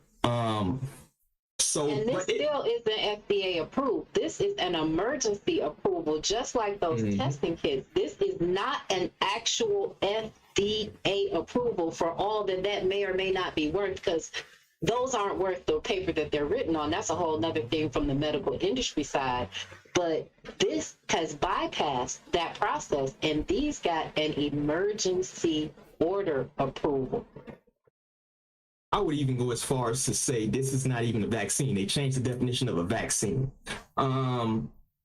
This doesn't even when the polio vaccine came out, it didn't alleviate the symptoms. It alleviated the virus. Right. You didn't say you had polio lesser because of the vaccine, right? This thing just supposed to stop you from dying, which invalidates the whole purpose of them doing this mandate thing, right? Because it's not stopping you from spreading it. It's not stopping you from getting it. It's just supposed to stop you from dying. So I have another question for you, and I apologize for cutting you off, D-Wade. I have a question for you, brother. It was my understanding that it had a less than 5% fatality rate in the first place 2 years ago when they were floating this out there. And 5% of the population is a significant number. I'm not saying that these people are expendable, but, and I really think it was like 2%, because like when you did the numbers for like the US, it was like, maybe 6 people just from inherently catching it and having reactions from it. It was like 6 million people were supposed to pass away because they had like a 2% fatality rate, not a 2% contagion rate, not a 2%. You might have a hard time recovery rate, but a 2% fatality rate. And that number, I believe, has been increased and expedited because of the way in which RNA vaccine. Can you hear me? Yeah, I'm breaking. Oh, sorry. So what do you think about that? Because I don't think that they're going to educate us out of whatever ideological they want us to have. And I thought that it only had a 2% fatality rate in the first place. Oh, it's way less than 2%. It depends. I think the highest is the demographic over 60, I believe, and they're the ones that's to 2 to 3%. For the most part, if you're under like 50, it's like 0.02% fatality. It's low. But what the thing they're trying to push is that you have, lifelong effects from having it and things like that, which they can't say because this thing is 2 years old. So how can you deem that somebody's going to have a lifetime effect from it? And you have to dive into their own numbers. You can't just rely on the percentages they throw out, because anybody that took a statistics class know they will play with the numbers to get whatever outcome they desire. And what you're seeing is people have to read. I'm gonna put that out there. I always tell people out there to look into things like the Agenda 201, look into things like this, the globalist agenda they're trying to push out there. This thing, while it is a real thing, that's one thing that kind of invalidates what a lot of people on the other side try to say. There is definitely a virus out here. It's definitely affecting people. People are definitely dying. But if you look at the statistics, they don't support the measures they're pushing out here. Ultimately, your health is up to yourself. If you look at the average age of death, I believe it's 80 right now for the coronavirus. The average age of mortality in the United States is like 76. So if you look at that number by itself, the COVID patients, people dying from COVID, actually living longer than the average age of mortality in the United States, which in itself is a very telling stat, right?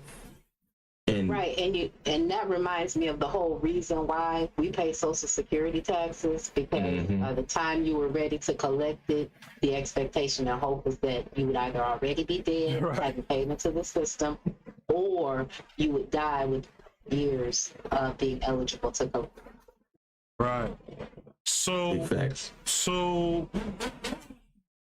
what do you guys say to the? Now, remember, I asked that question before I read the. So we'll come to your answer in a second.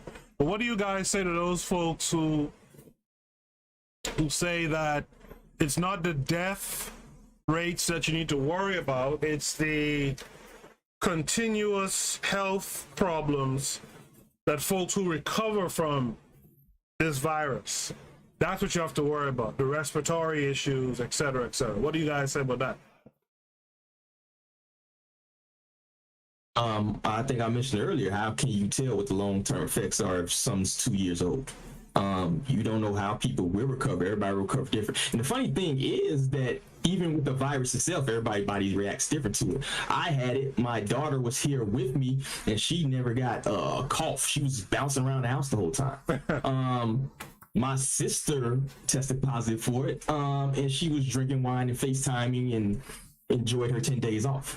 So everybody's body reacts different to it. That's the thing about medicine, and that's the thing why you also need to be kind of, medicine is not a one size fits all thing. Okay, everybody has different genetics, everybody has a different body type, everybody has different comorbidities, everybody has different, everything, right? Even melanated folks, we have different body makeups, different fast twitch muscle makeup, things like that. So medicine itself is supposed to be a custom thing. You're supposed to weigh the pros and cons of any treatment, of any medicine, and decide what's best for you. And also realize that something that may work for somebody else may not work for you, and vice versa. So the fact that they're pushing a one size fits all solution to a problem where you have 7 billion people and 7 billion people that will react different to the treatment that you're pushing, and also will react different to the virus. So that in itself shows that, maybe the people making decisions aren't so well versed in how the medicine works, right? How the medical industry even works, how the scientific method even works. That's why I think people have to read. Also, I recommend people read these medical studies. Medical studies are not really that long. You can look up the words you don't know and things like that, which is what I do. I actually read the medical studies. If you read the medical studies, a lot of them, support this fact that a lot of these measures they have does not really work. The fact that we are trying to do the same thing we did a year ago to combat this virus shows that it does not work. We were talking about the same thing last year, talking about masking up the children. You were talking about, shutting down things and mandates and things like that. Now you're talking about it again a year later. That tells you right there that your methods doesn't work. What they say, the definition of insanity is doing the same thing and expecting a different result. Yep. So that's what you're seeing right now. So let's go back to the question I asked before I read the comments, and I'll return to reading comments in a second. What do you think this is all about? Is this about just trampling freedoms? Well, what is this really about, in your opinion? I personally think that it is about a transference and reconcentration of asset into an even smaller minority. I think it's about power. You have some companies that are trying to say that they want to request access to state assets, like military-based, different along those lines for the vaccine. I think that they're just trying to restructure within their desired paradigm the power of the world instead of allowing things to naturally transfer the way that they should.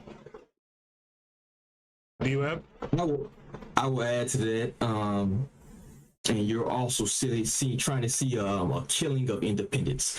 What I mean by that is, if you look at who's suffering the most during these lockdowns, during this period where people are apprehensive to go out to different places and things like that, is the small businesses. The small businesses are on life support right now. Yeah. Everything they're doing is basically killing any chance of small business. Everything from the increased unemployment benefits, which has made the average, it made it so you basically, if you sit at home, you'll make $16 an hour rather than go to a job. Right. If you own like a bodega or something like that, where you maybe want to hire some kid, $12 an hour to, sweep up in your store, they will make more sitting at the house. Why would they come work for your store? You're seeing a killing. And if you look at these mandates in these certain cities, right, who are they going to hurt the most? They're not going to hurt the Walmarts of the world. They're not going to hurt the Targets. They're not going to hurt the Lowe's of the world. They're not going to hurt the big restaurants of the world. They're going to hurt the small businesses, because those are the ones that are going to have to turn away a lot of their business, particularly if you're in an area that's low vaccination rates. It would basically mean you turn away 60% of your customer base when you're already probably holding on by a string.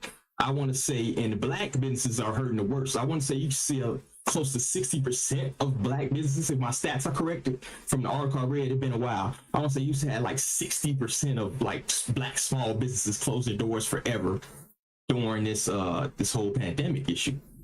We're hurting the worst. And if you're in New York right now, what is it? 28 or 29% of black folks are fully vaccinated in New York. Correct me if I'm wrong. I'm not even certain. I think it was something like that. I know it was at least 65% of the black people in New York City are not fully vaccinated last I checked. So who is going to be hurt worse by you mandating that, that they can't go to certain places? So like the sisters hit it right on. You're seeing a shift of power. You're seeing a shift of wealth. And if you look at what's been handed out, the trillions that have been handed out to different businesses, to different entities, and you've seen that last infrastructure bill where the majority of it went to these large cities. You even had some go to tribes. That's another thing people don't realize. And that's one thing I was trying to push to the ADOS folks, right? The ADOS folks who always talk about the reparations and things like that. I said, first you have to be recognized. Black ain't and I'm kind of going off topic, but this is on my mind right now. Black is not a tribe, right? There's no tribe of America known as black. Right. You have to be recognized as a tribe. And if you look at like this, for instance, the Seminole Nation with their casino deals and all these things like that, I think they want to say every Seminole is getting like $7,000 a month, from what I heard. It's ridiculous. There are ways you can go about trying to obtain the wealth that you're going about, but it's not going to come from begging politicians. And these bills where trillions have been handed out, a lot of these are going to different entities. Meanwhile, you're asking for, the reparations and things like that. You're seeing the largest transfer of wealth in human history right now on the back of this pandemic. And back to your original question, I think that's what this is about. A large transfer of wealth and also restructuring of society as a whole. And you're also seeing the American empire itself. You're seeing a transfer of power away from the Western.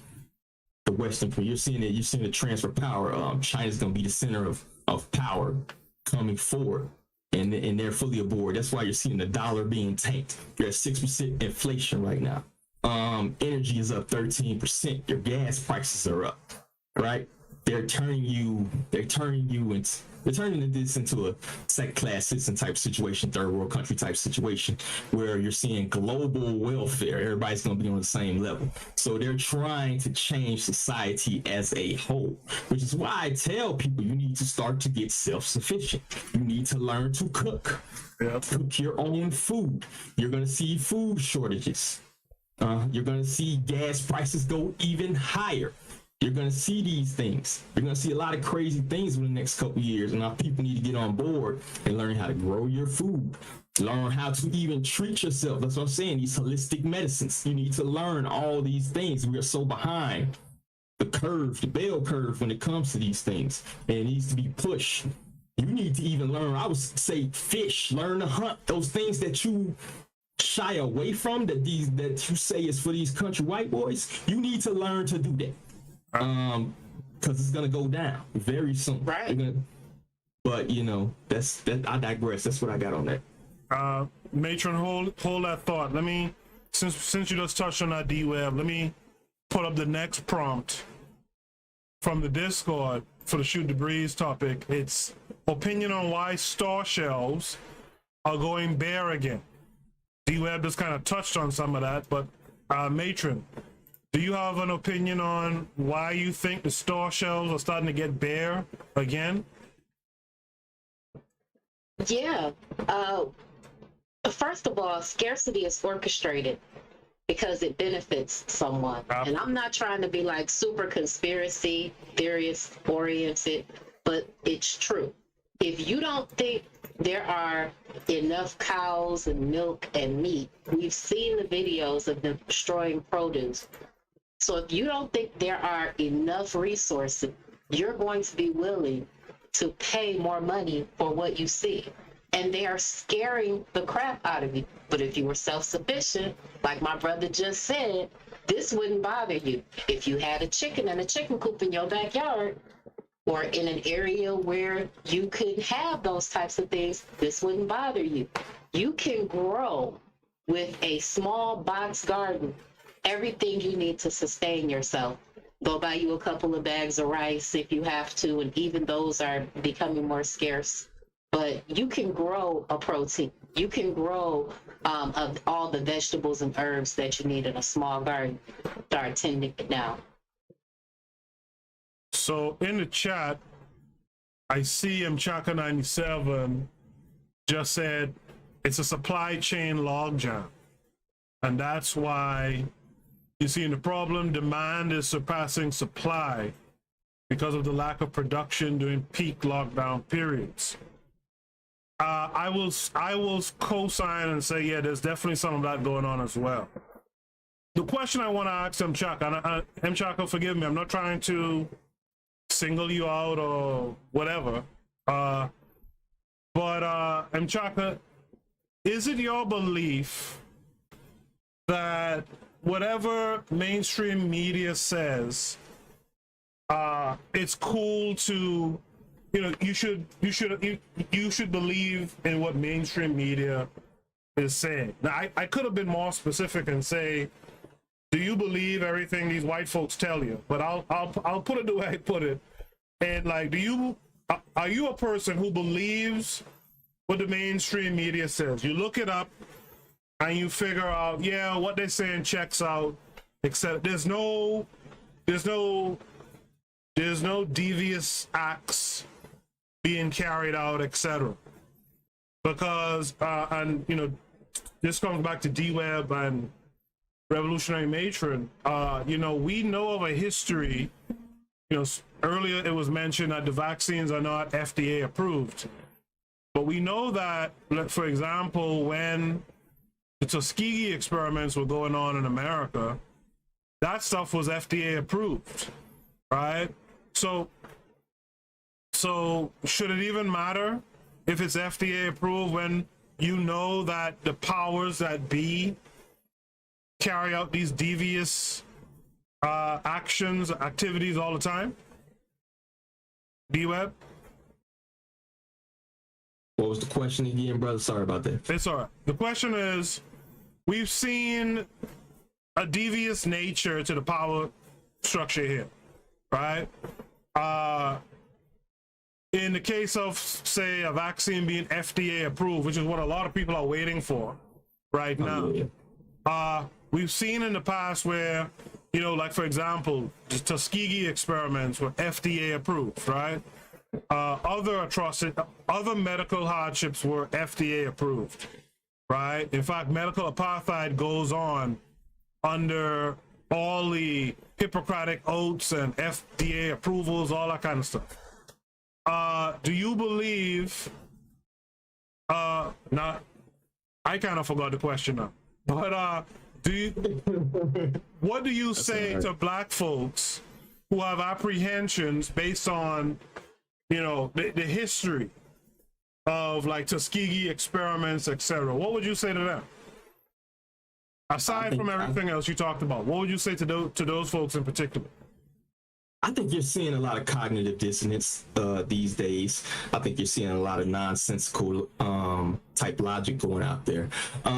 If you look previously, a lot of people were complaining about, a lot of people complain about the system of white supremacy and, the things of that nature. But, if you look at any of these institutions, any of these alphabet institutions, and who's the head of these institutions, what do they look like? Same thing with Big Pharma, who look at CEO of Moderna and CEO of Pfizer, things like that. I think you're seeing tons of cognitive dissonance out there. And if you look at the media propaganda machine, right?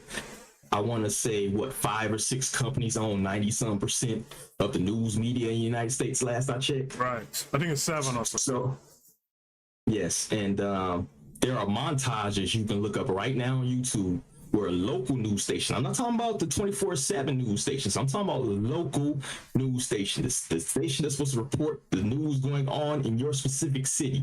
They have montages where these people are reading the same exact script. How can you be saying the same thing in Des Moines as somebody is saying in Orlando, Florida? Right. That makes zero sense. These people are all reading from a script.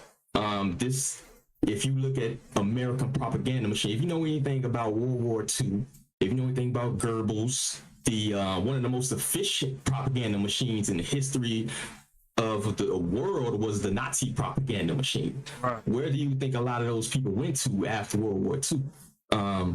They came here. They had bidding wars. They were fighting over the Nazi scientists, over the Nazi propagandists, because they were some of the best at their job in the world.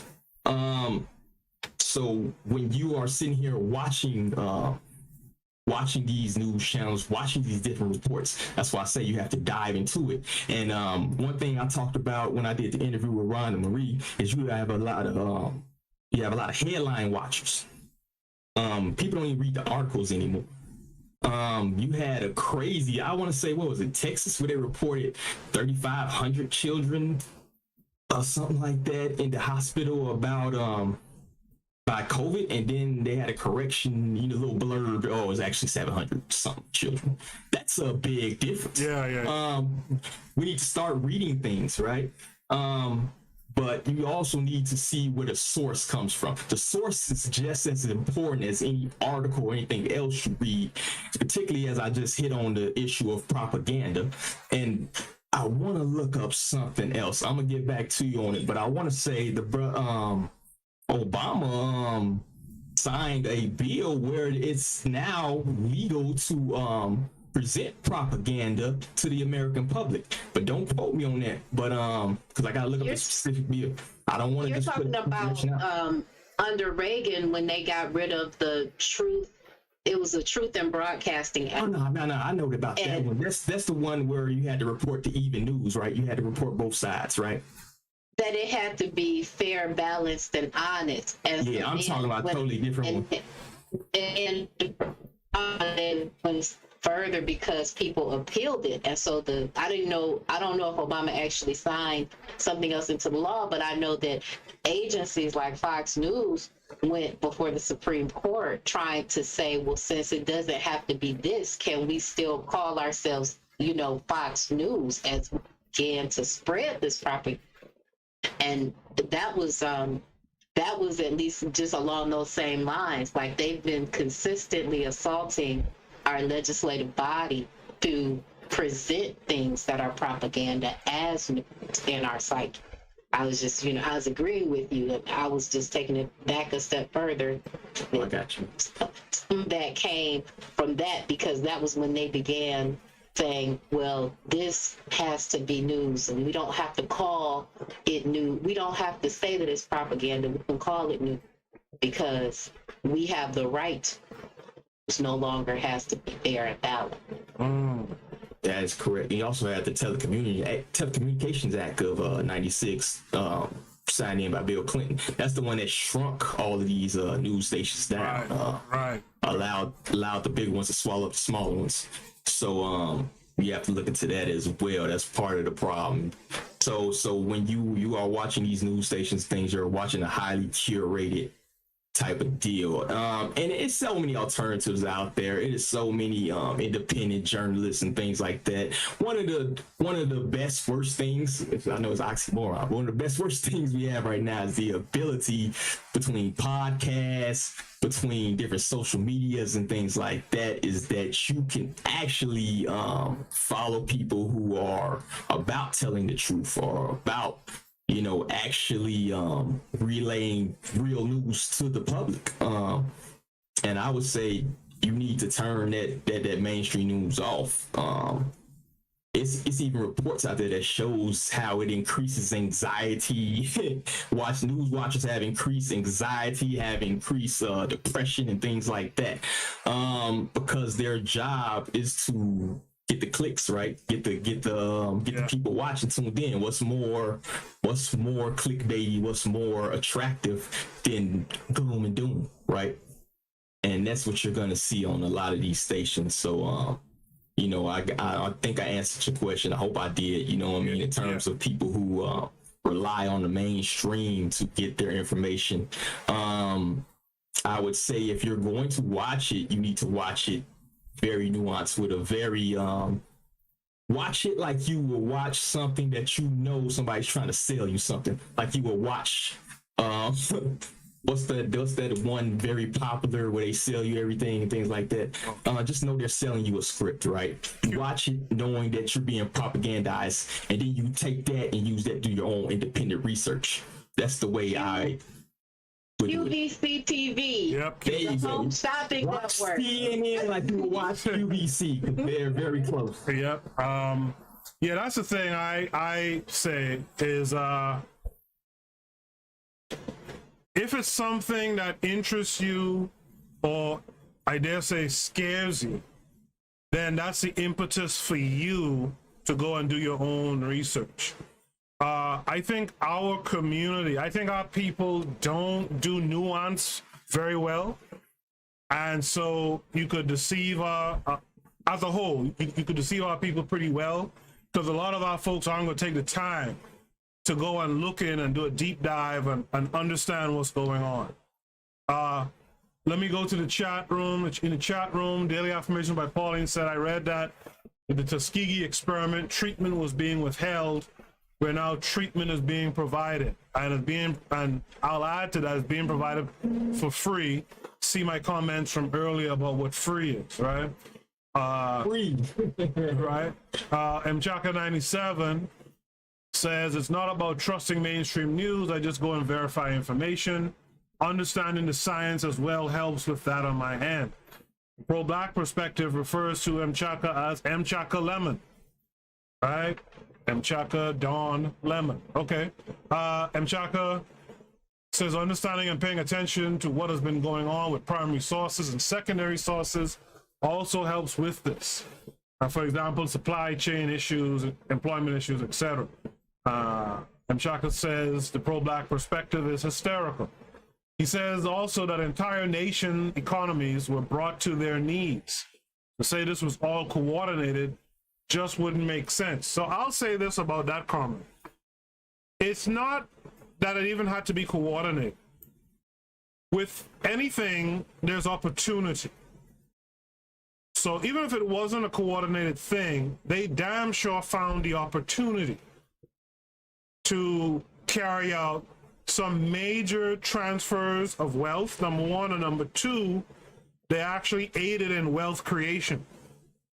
And they did it in a way where not everyone had access. I can tell you for a fact, the PPP loans were not easy to get your hands on.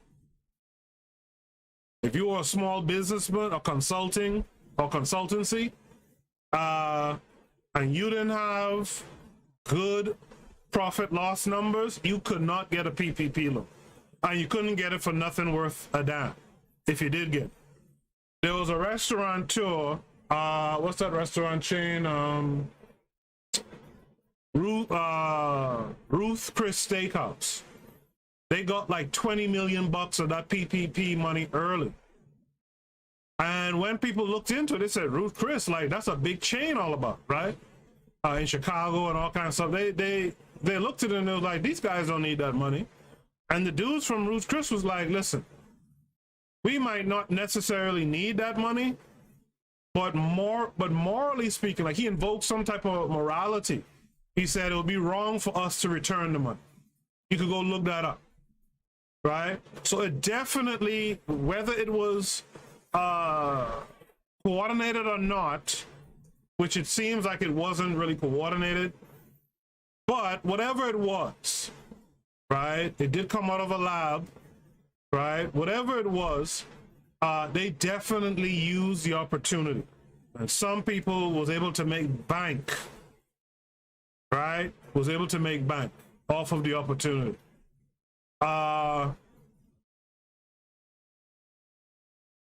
Mchaka asks a question, given this entire convo, what makes a source true or valid? He goes on to say, what are some examples of real news sources?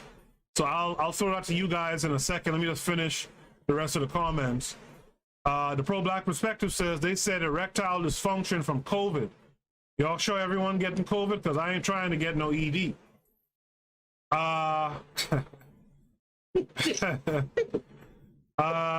ain't trying to get no ED either.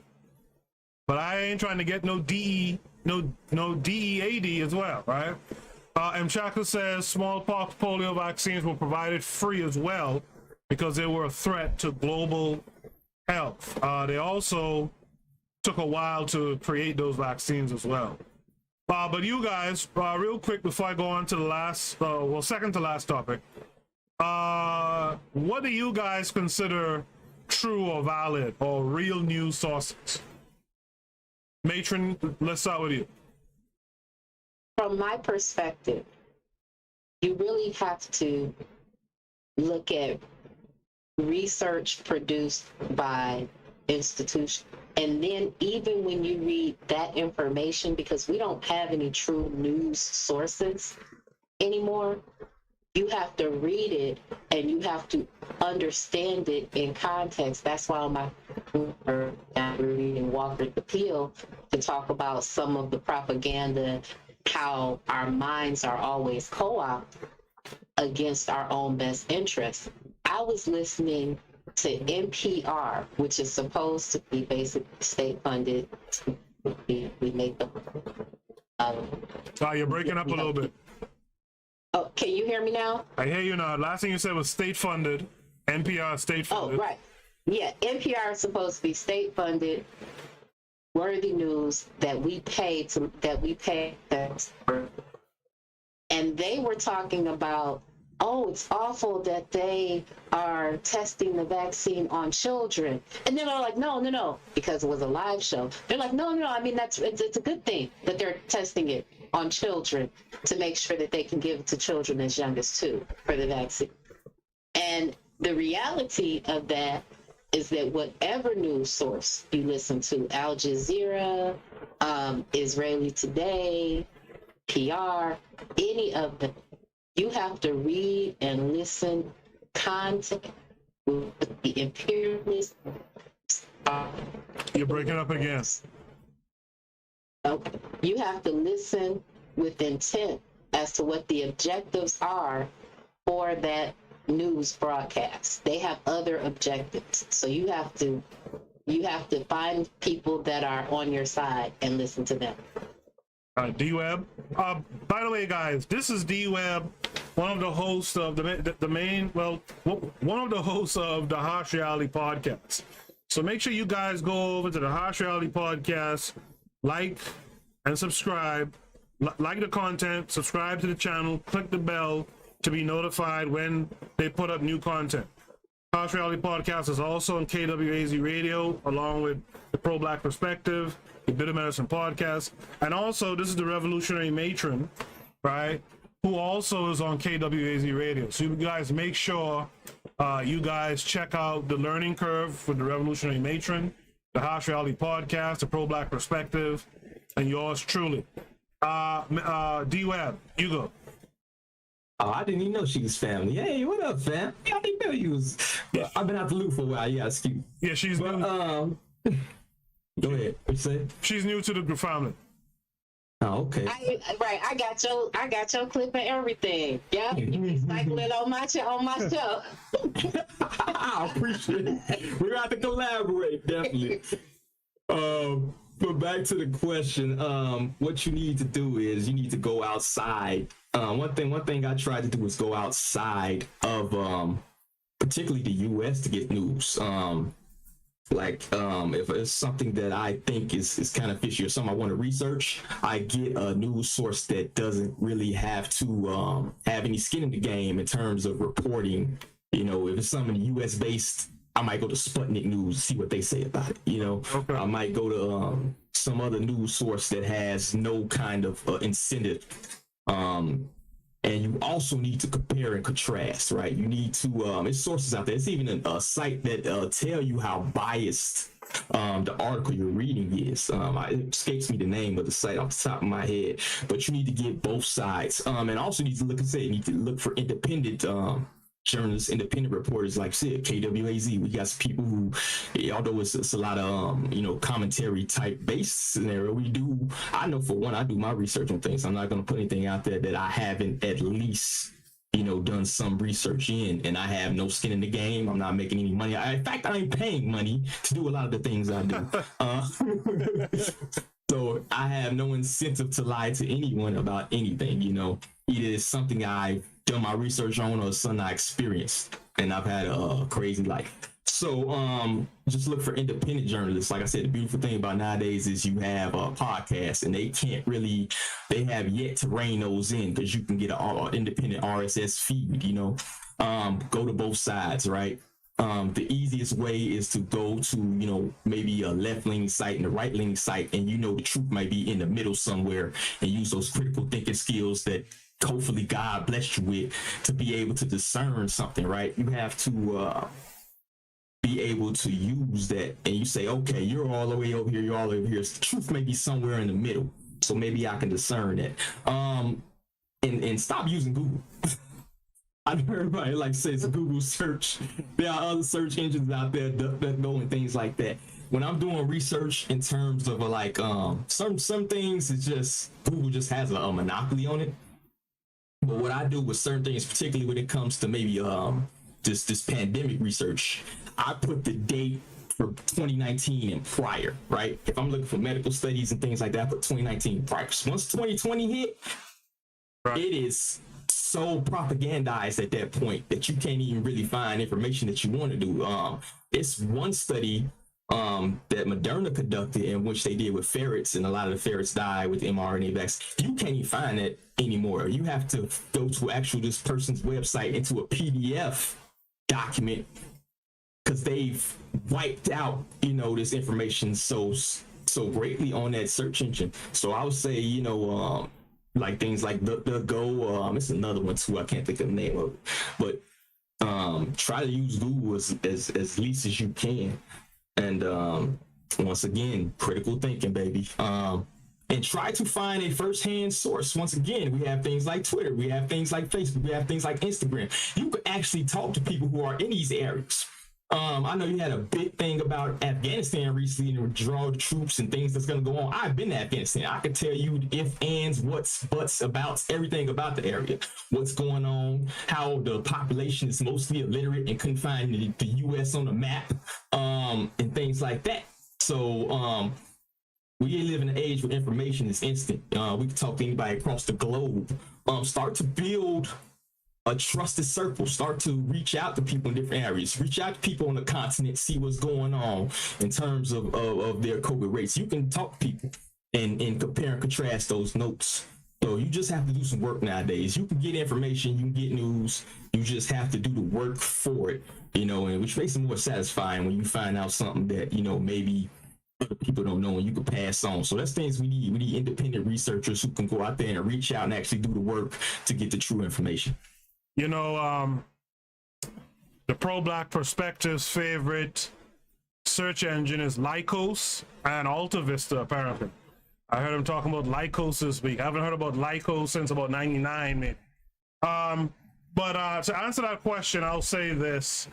One of the problems, because again, this show is about blackness, it's about black problems, black solutions, etc. One of the things I'll say is that one of the big problems that we have as black folks is we don't have our people really doing the work for us. And so a big issue with this C19 or what have you is we have to get information from others who are, quite frankly, I don't know if Chocolate Lemon will agree, who are quite frankly our enemies. And so we have to take what they say with some skepticism. But if we had our own people doing research, doing the work on working on a vaccine for our people to get, it'll take a lot of this nonsense out of it, especially if it's tried and true people of ours doing the work. And so what I would say, one of the things that, everything the both of you said is great. One of the things I would say, we need to learn from this experience, especially, not that we haven't had 100 other experiences to learn from, but we should learn from this to realize that, we got to really start focusing on our problems and creating our own solutions. This way our people can buy into the solutions even better. In the chat room, Daily Affirmations by Pauline says, having some experience around PR and creating narratives, it's difficult to tell what is true and what is made up. So I have to listen and form an opinion, right? Listen carefully and form an opinion. But it'll be nice if our people start doing this work, and it would take a little bit off of us, a little bit of that skepticism and mistrust off of us if it's our faces and if we know that they're not being backed, they're not just puppets for, the mainstream or whatever. I want to move on and pivot to this next topic that's unrelated to the vax. D-Web, I hope you stick around. Matron, I hope you're sticking around as well. This next topic, I'm going to post it and then I'll do a quick station break. I'll be back on the other side. But this next topic says, what, if anything, can we do to change beauty standards, if only a little at a time? For example, many females believe to be wived, you have to have weave, makeup, designer shoes, etc. 24/7. So I want you guys remember that question. We'll do a quick station ID break. On the other side, we'll tackle that. You are listening to the Bitter Medicine Podcast on KWAZ Radio. This is DAX. You tune into the Harsh Reality Podcast, providing you with social commentary on the news affecting our community, only on KWAZ Radio. Peace, family. This is Oni, inviting you to listen to the pro-black perspective, where black problems are addressed with black solutions. You are listening to the Bitter Medicine Podcast on KWAZ Radio.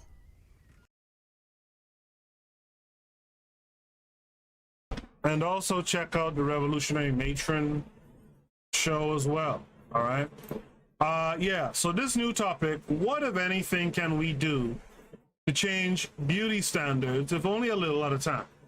For example, many females believe to be wived and that you have to have weave, makeup, designer shoes, etc. 24/7. Matron, we'll start with you. What is your response to this prompt?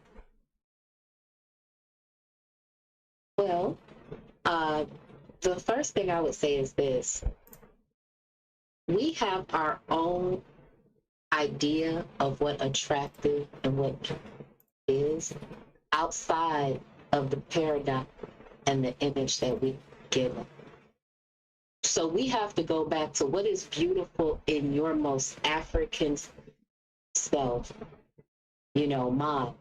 Because a lot of people, I've shared with you guys before, I'm overweight. Okay, I'm not super obese. I'm not 500 pounds, but I'm overweight for a woman, and that's one aspect of me. And because I'm overweight women, it's either feast or famine. You either get a lot of attention or you don't.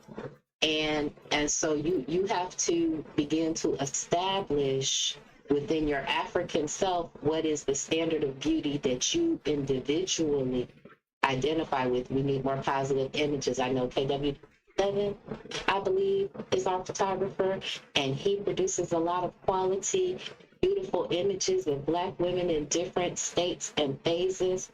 But big nose, big lips should be, and broad faces should be just as glorified as a big butt or a big bust line. The fact that a lot of these makeups, although they may make you look beautiful a little bit, that goes back to the fact that we don't have self-esteem. And so we're really covering up the pain to present something to the world because ourselves, we're not feeling confident. So as a woman, what women can do is to begin to love themselves and to begin to redefine beauty. The other thing is that we have, as women, ideas like we want tall, dark, and handsome. Oh, he got the 6'6" with a 2, 4, 6, 8, 10, 12 pack. Oh, he got to be doing this.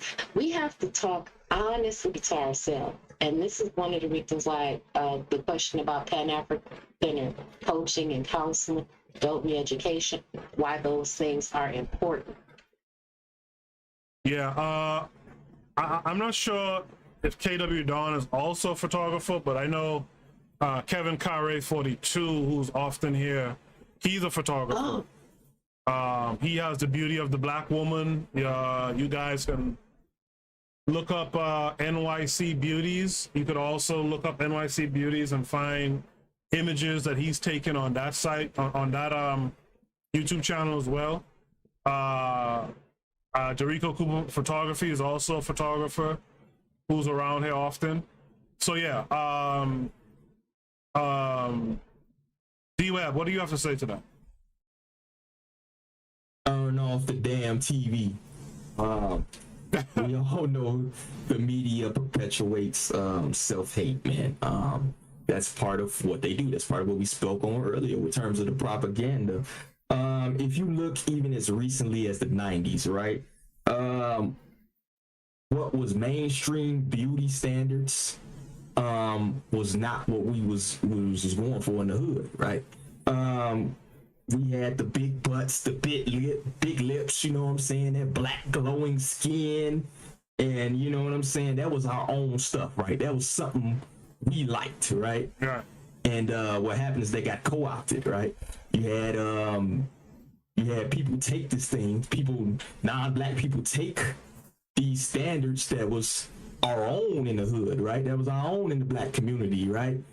Things that we liked, and they took that and they made it seem as though it was something revolutionary to, you know, like curvy women now, right? The Kardashians and things made this mainstream, right? Right. So now instead of embracing your own self, and then once you know it got hold of that, now it's not enough to have that natural, you know, nice shape and curvy women and things like that. Now you have to enhance it because that's what's mainstream now. You got to get the BBLs, right? I think that's what it is, that the Brazilian butt lift, right, and things like that. You got women, you got people to the point of dying out here to achieve this new standard of beauty out here that we have, and that's part of the dismantling of our community, the dismantling of our own media, right? Like you said, we don't have our own media really to turn to, right? And any media sources we have are owned by, you know, the enemy, right? Yeah. So part of what you're seeing right now in terms of beauty standards and things like that are things that are actually killing us, man. You got people dying from trying to do backroom BBLs and stuff like that. And that's part of the detriment and the tearing down of our community, the tearing down of us communicating in a way that, you know, that we can be proud of ourselves, right? We can be proud of our community, we can be proud of our women, we can protect our women, we can let them know that, you know, you are beautiful to us, right? The standard that they have, that's necessarily our standard. To us, you are great, you know what I'm saying? And that's part of also the killing of masculinity in itself, right? From the male perspective, I'm thinking about owning that ED thing, though. But you're seeing low T men out here who care about the opinions of other men. So now they're harboring and going after these enhanced women, right? It's not good enough to have, a natural beauty, have that woman that has that natural beauty. Now you have to impress other men with your woman with the BBL, right? And that's part of, the tearing down of masculinity itself. So it's all a loop, man. It all loops together, right? As the men go, so do the women, right? Our men are sick right now, so are our women, right? And all our standards of beauty have been European. Well, actually, they took our stuff and then now they're selling it back to us. The biggest trick, the greatest thrift in the book, right? Right. So that's what you're seeing right now. That grift has been going on for thousands of years, and one of the ways that they started it was with their God and their religion. Absolutely. There you go. Do you guys think a byproduct, or perhaps maybe this is a byproduct of something bigger? Do you think the black community is over-sexualized? Absolutely, we are. And our children are sexualized point that they get their first curve, or at the point that the bass in their voice drops a little bit. They now, which goes directly back to the breeding farm of America as soon as they get their first cycle. And it is because it was profitable to make more slaves. That's one part of it. Again, I don't have the whole picture, but from the research, you are a woman and it being tied directly to her lunar cycle that comes every month is because they were on breeding farms. At that point, became profitable owner of You kind our of boys. you cut out there for a second. So, yes, our children are over-sexualized. Our boys are made into effeminate males, so that they are not a threat, and our girls are made to use of production and that, in my opinion, is back to the D-Web? Yes, we agree. We know that this is a cut and dry thing. They realize what you're promoting, yo. And that's not the only video I've seen. I've seen more with little kids. You got the little 5-6-year-olds behind the little girls while they twerking and dancing. I'm like, do y'all realize what you are doing right now? You are pushing the over sexualization of your children. This is agendized, right? Yeah. This is something that is not even just limited to our community. You got drag queens reading to children in libraries. You have transgender individuals on Sesame Street, right? This is something that's being pushed worldwide, is the sexualization of children. Even if you want to go back to the motherland, you want to go back to Africa. One of the things they had, I seen an article a couple years back I was reading about how the missionaries were going in there and kids were disappearing. Right. And look at the Haiti situation right now. I read another article with what happened during the previous earthquake when, the Clinton Foundation and the UN troops came in. You have an increase of 14, 15, 16-year-olds having children out of wedlock with due to these sexual assaults by these UN troops. Yeah. And I'm praying for Haiti right now because they're gonna send them back in. UN troops and shots. That's what's coming your way. Yeah. So, shout out to the people of Haiti, man. I hope y'all stay strong down there. But yes, you're seeing a great over sexualization of our community, of our children. And this is not anything that's, coincidental. This is not something that's spur of the moment. This is a planned agenda of that, you know what I'm saying? And you can call it conspiratorial if you want, but if you look at the evidence, you can see that they pushing more and more towards having these children be look at the what's that one Hollywood actress, the white woman that adopted the children and made him a transgender, right? Oh yeah, Scarlett. So this is something. Yeah, Scarlett Johansson, something like that. You're seeing incrementally that they're pushing this agenda, and if we don't shut it down, man, I hate to see what the future holds. You know? Yeah. Right. Go ahead, Matron. I was just going to say, you know, a lot of times we'll get the question or we'll hear the question, why is it that this way of being in the Americas is allowed to go on as far as our overall condition?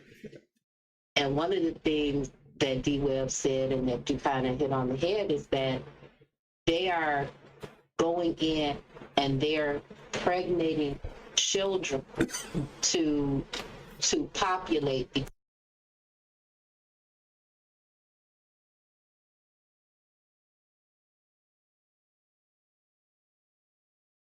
stolen from your land, or you escaped to try to get to a new place, then you unfortunately are in a position where you are going to be complete and totally subjected to the people in this place. This is another aspect of the mulatto problem that Carver G. Woodson talks about, because it's not just the fact that it's interracial and biracial children, but it's the mindset of these children having to depend on an oppressor for their total resource. Right. This has been going on for hundreds of years. Absolutely. The pro-black perspective corrected me. It is Charlize Theron. That's who's doing that whole shit with those little black boys, making them girls and stuff like that. Early on in the chat, Mchaka97 Lemon said, take control of our image/media. That's absolutely correct. Some daily affirmation by Pauline says later, it's very poignant. KW7 says he's not a photographer. He says, we venerate women who are not African. Daily affirmation by Pauline says the 60s and 70s were amazing because Afrocentricity ruled, in my humble opinion. And I have to agree, the Black Power arts movements were special. And we kind of need to get back to that, to go back to what Mchaka Lemon said. We got to start putting out more images of what we think is beautiful to us. And that's how, you know, our youth and stuff are going to be recalibrated. Once we start pushing the images of what beauty is, they'll understand what beauty is. Daily affirmation by Pauline says, I saw a recent post where all the passengers on a plane were black women in wheelchairs, were returning from the Dominican Republic after BBLs. I saw that image too. A bunch of black women in a line and in wheelchairs because they had their asses done. Right? The pro-black perspective says 97 Lemon. 97 Lemon. So yeah, I mean that's it.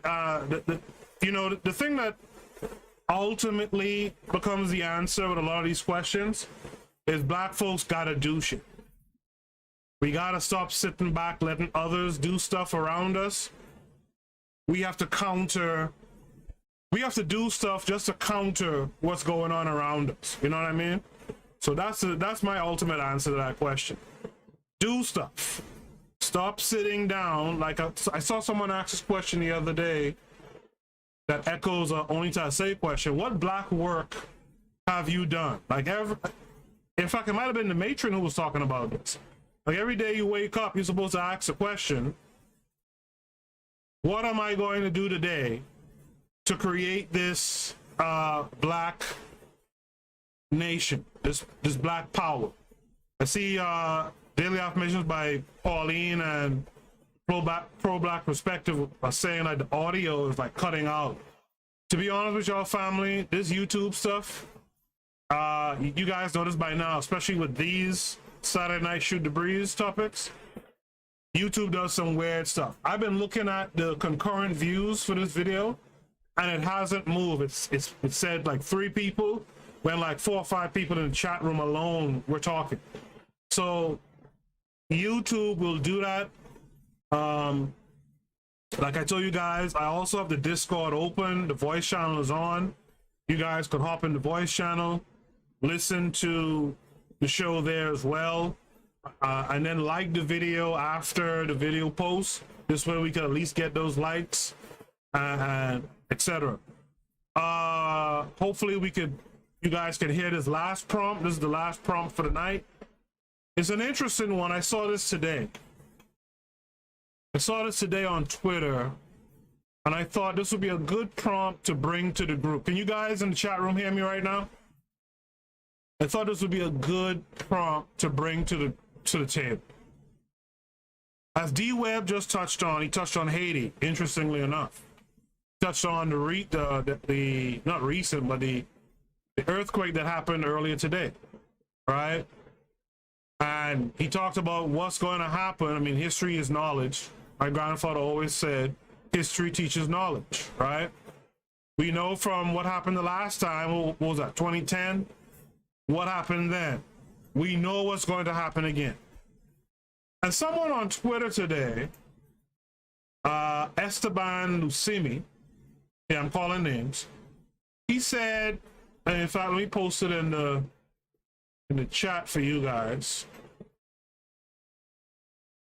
He said this earlier. You can read it in the chat right now. I'll read it here. He says, in the wake of Haiti being hit by this powerful 7.2 magnitude earthquake and 300 plus people have died, he said, it might sound idealistic, but Haitians need to leave that island. Probably go to Namibia. Large country with less than 4 million people. Haiti is prone to earthquakes. It might happen again and again. And then he offered his condolences to the families affected, of course. But that idea might sound idealistic.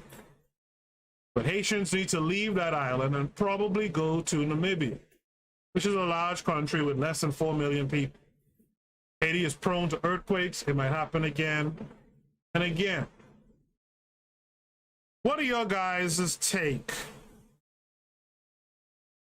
on that concept right now? You guys in the chat room, post your take on that concept. Daily Affirmation by Pauline says people are saying the Haiti earthquake is man-made. I mean, you have to think it. I'll be curious to see if M. Chaka Lemon has pushed back on that. But you have to start thinking something is up. Because on a half of an island, only that half gets all these debilitating earthquakes, something has to be up. D-Web and Revolutionary Matron, you guys are here with me. What are your thoughts on? Hold on a second. All right. There's what? It's the four of us? What? Is it a crossover episode? Welcome to Pro Black Perspective with Oni Tase, man. Welcome to the game. Yo! What's up? Yeah, man. What's up? All right, y'all can stop. So now I have D-Web, Oni Tase, and the Revolutionary Matron. What do you guys think about this last prompt? This idea that, admittedly, it might be idealistic, but Haitians need to leave that island and probably go to Namibia. What do you guys feel about that? Actually, I'd say this right here. I was telling I was talking to somebody, in fact, just yesterday, and I was like, I think, look, because they were complaining about Haiti not being in the African Union, and I was explaining that the African Union is like a continental organization. So, just like America is not a part of the European Union, it don't make no sense for no country outside of Africa to be the African Union, right? But they, and I said, they were like, well, what if we want blah, blah, blah? And I said, why don't Haitians go to, just go to Africa? Like if that's what it is. And they were like, that's unrealistic. How are you going to get 10 million people to go to Africa? So then later on, this earthquake hit. And they were like, yeah, I think, I think Haitians will go to Africa. You know what I'm saying? It's just one thing, but, that's the reality, though. It's like, I'm thinking to my head, I'm like, we should go to Haiti and we should, build it, blah, blah, blah. But then that earthquake hit, and you just like, you know what, why would you go to somewhere that, on a plate if it's on a plate. I don't know. I mean, like you were saying, why there's no earthquake in Dominican Republic? I don't really understand that myself, but as far as I'm concerned, if a place got earthquakes, yeah, because I felt an earthquake in New York, in America. I mean, New York, yeah, and that thing, like, I don't get afraid of stuff. But like when your whole house shake, and you just like, is this thing gonna fall on me? Like, and if y'all saw the videos of them people, like I saw one video, this person, like, I don't know if they dead or alive, but they leg snapped. Yeah. Like they shin snapped. So, some stuff you don't want to go through. So yeah, but I mean, I was just putting that in. Earthquakes and ED. That's two things only to say ain't trying to go through. Earthquakes and ED. Earthquakes and ED, you already know. D-Web? Yeah, I just find it very, very interesting that, how long ago was the president, assassinated? I know. And now you have this big earthquake, and I can't help but get into the conspiratorial bag and be like, is it something there they want? Are they still salty about the revolution? Like, what is it that is so valuable they want to keep running into this, half of an island? This why? But as far as leaving, I don't know how that's, feasible. I don't know how feasible that is to just move a whole nation of people to a whole nother nation. Like the logistics involved in that, the politics involved in all that. They may not want all of Haiti to come to their nation. They might like it the way it is, right? So I don't know how feasible it is to move a whole country of people. I don't know the exact numbers of how many people are in Haiti. But it's like I don't yeah, exactly. So moving 10 million people into a whole another country, and what's going to happen with that land that's there? It's not just going to sit there dormant, So I don't think that's really a realistic solution as I look at it on its face value. Maybe some people should move, Right. But ultimately, I don't think it's very realistic to think you can do that. Nor do they maybe want to leave. They may have a tie to that land. And people fought and bled for that land, regardless if it gets earthquakes, regardless of what's going on, regardless of the economic situation there or whatever. You can't just leave a land where people shed blood to have this and own this land and run off their oppressors, right? So Haitians may not even want to leave. So if that's the case, that deads the whole conversation, But it may be a better thing for some to leave, but I don't think you can move all of Haiti into a whole other country. I don't see it happening. Yeah, I've talked about that on the show in the past. You're not getting Haitians who've been there, who could trace their family lineage back before 1804 and all that. You're not getting a lot of them to leave. But the people have to do something. Maybe they have to decrease the numbers. 10 million people. Let's say if every last Haitian in Haiti right now left and went to Namibia, they will outnumber Namibians. Like almost 3-1. Namibians ain't gonna go for that. And like KW Don 7 says, Namibia is still controlled by Germans. It has the same problem as Tanzania or South Africa, or Urugu needs to be expelled. Daily Affirmations asks the question, is there possibly oil and or diamonds in Haiti? There's diamonds, there's gold, there's oil in Haiti. There's all those things in Haiti. Matron, what say you? I agree with you guys. It would be difficult on a number of levels to introduce the entire Haitian population to that society. Should some go? Yes.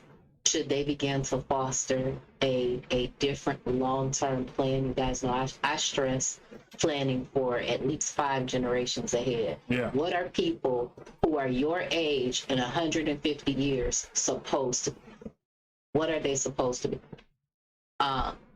Because nowhere on the planet right now are Black people in that's meaningful on a global scale. Right. And it's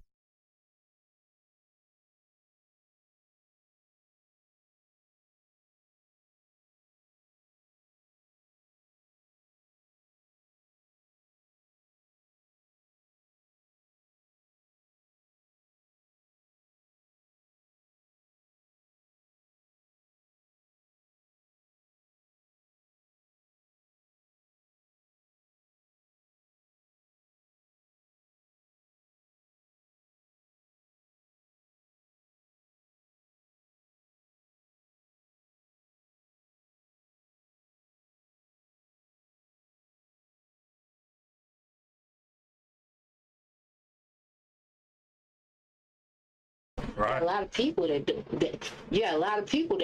they don't get that lesson. They don't. That's like, what do you mean? Haiti is just an island out there by itself. It's like, nah, it's the other side of the DR, yo. Yeah. You know, all these earthquakes ain't happening in the DR doing all these BBL surgeries, so what the hell gives, you know? And by the way, Oni mentioned earlier that Haiti, it doesn't make sense for Haiti to be in the African Union because that's a continental thing, and he's correct. But Haiti should at least be given like observer status. If you're giving Palestine and Israel observer status, you should be given some, you know, a nation. Oh, it got observer status. That's the thing. Oh, they did get it? Yeah, they have that, but the people are complaining they're not a member. Oh, okay. But I was like, you know, ain't nobody a member. Like, you know, like nobody's a member except for people that's on Africa. Right. You know. So I mean, like, it's kind of weird for, you know, Israel and Palestine to have the same status as Haiti. Right. But you know. Yeah, they got the observer status too. Okay. It's you know, it's whatever. All right, my bad. So, I guess my final question based on this last prompt is, what's the best road ahead for Haiti? What should we do to help Haiti? I'll start with Oni Tassin. Oh yeah, so I was actually saying, you know, here's my actual issue for this.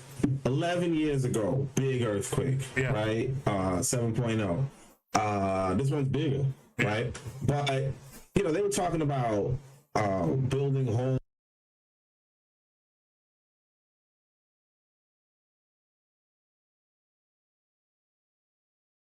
Build homes but today you see all these buildings crumble to the point where, and then like D-Web pointed out, you know, they already assassinated their leader, you know. Mm-hmm. I showed an image of what the future leadership looks like, you know, already, like how all these foreigners are in Haiti, like, hey, I know what to do, I know what, you know, all that kind of stuff. So like, if all that's going on, it's like, I obviously, you know, logistically you can't move everybody, and of course if you move enough people, America's gonna move in. All right, somebody's gonna move in. You, like, anytime you make a vacuum, yeah, you know, it does what vacuums do, you know, it sucks in whatever else might, you know, whatever. So, you know, and of course, you know, Revolutionary Matron read today about how David Walker was back in whatever year it was, like 50 or 1830 or whatever, was talking about, you know, they don't want to get, like, Black Americans don't want to give up on America. Right. You know?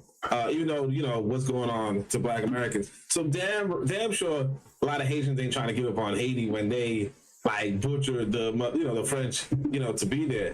But that's what I'm saying. Like, to a large extent, I really feel like the diaspora has very limited solutions if the continent doesn't get its act together. Yeah. You know?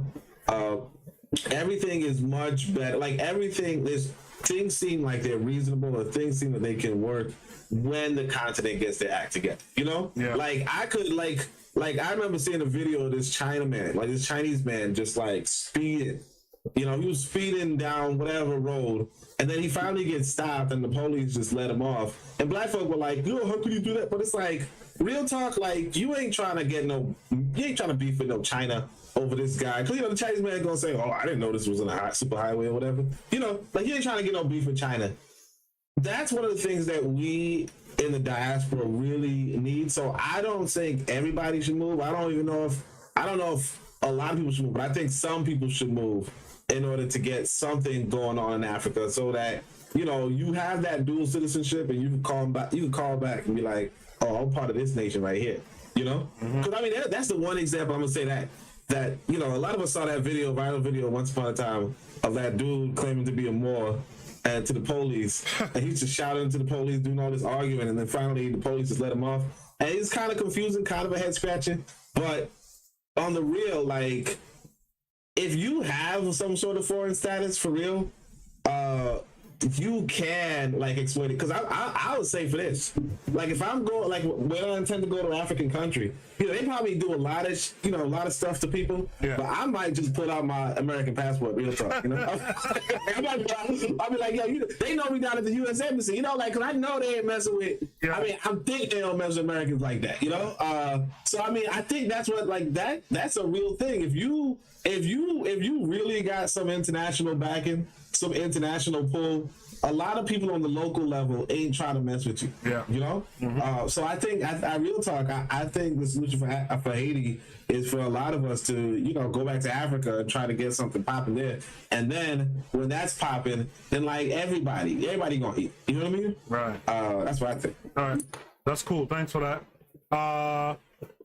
Matron. I think that he's right. It does start with Africa being strong.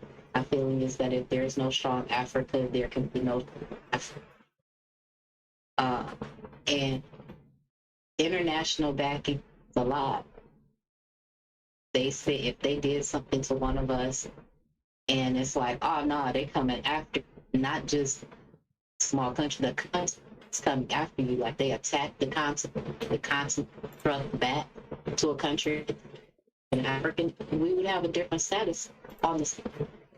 And the other thing is that we have to be honest with each other. We are all dealing with colonization. I remember the first time I read about Booker T. Wise, I was in a house.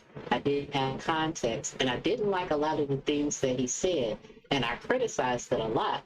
But as I grew older, and my really was, this was a man that was literally just out of slavery and all that slavery was, and he was just trying to give his people a plan and a pathway to survive. And we are now over 100 years later still in survival mode. You know, we have to be every day striving to survive, to come together. Also regarding people that have status with the African Union, I think that I think maybe there should be, I don't know if there's a tiered system regarding the nations should have definitively a different status than non-Black nations with regard to their ability to observe and give input. One of the things that I noticed about like the Haitian Constitution, you know, they had some rules, but they really just wanted to replace the French people that were in power. And we need the real help for the uplifting Africa instead of trying to replace the colonial power that have had it across the world. Okay. Do you ever get the final word tonight? Oh man, I'm honored. I get the final word, yo. But I'm gonna always go back to economics, man. That's my thing. I'm a finance dude. I'm a numbers dude. Overall, and I will say, one of the biggest things I've noticed, like you mentioned, I think the system might have mentioned that people don't even know the DR and Haiti are one island, right? And I've known we probably all know so many people that have took a vacation to DR recently, you know, and took in the resorts and they're spending money over there. They're spending good money over there, good American dollars over there, right? Why not go to Haiti? Why not turn Haiti into, just for a short-term resolution, turn Haiti into the Black Paradise? Because we all know a lot of these places we don't get treated the same. I've been to Mexico. I've been to different places, you know, Canada, they look at you all funny. Haiti could essentially sweep in and take part of it, because Jamaica is a big one. But we all know they cater to, you know, white folks. Jamaica likes to cater to the white folks. Haiti could sweep in that market niche and be that Black paradise, you know, that vacation place. I realize that takes money, that takes infrastructure, takes building up, but that's a big niche. It's a lot of American dollars. We all know the spending power of the Black Americans. They love to consume some stuff, right? If you make a place that's conducive to them and caters to them, right? You have an economic base now. We all know it's hard to make money on these islands because it's hard. You know, they don't really have the infrastructure. They don't have the land and things like that to, you know, do what America do with the resources and things like that. But you have a niche right there that you can take advantage of. So that's kind of like my short-term thing. I think Jamaica takes in what, like 3.5 billion a year in tourism dollars. You know, almost 40% of their economy tourism based. So I think Haiti may need to take a page out of that book, man, but do it for us, and do it for Black folks. Make it that Black paradise, that Black island paradise that people can go to. But ultimately, it's going to be hard to move any power base because you have this thing called the IMF, the International Money Fund, which controls and validates your country's currency. They give your country a credit rating, right? So no matter what you do, if your currency or if your country, they have decided that you're not part of the club, they will economically decimate your country and the other countries won't do business with them. They put this in place to have that stronghold. And it's ingenious. It's evil as hell, but it's ingenious if you think about it. Basically, every country is in debt to the IMF. They loan money.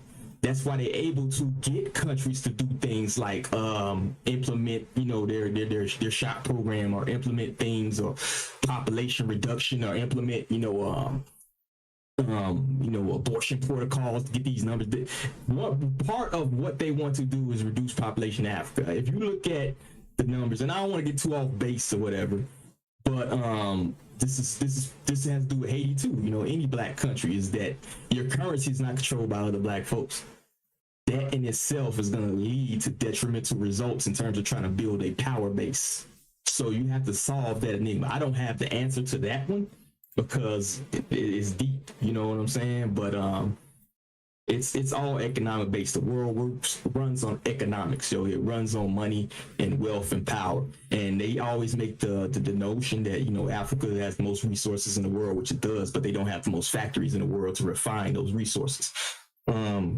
So once they make the point, once you get Africa strong, you raise up everybody else. You raise up Black folks all over.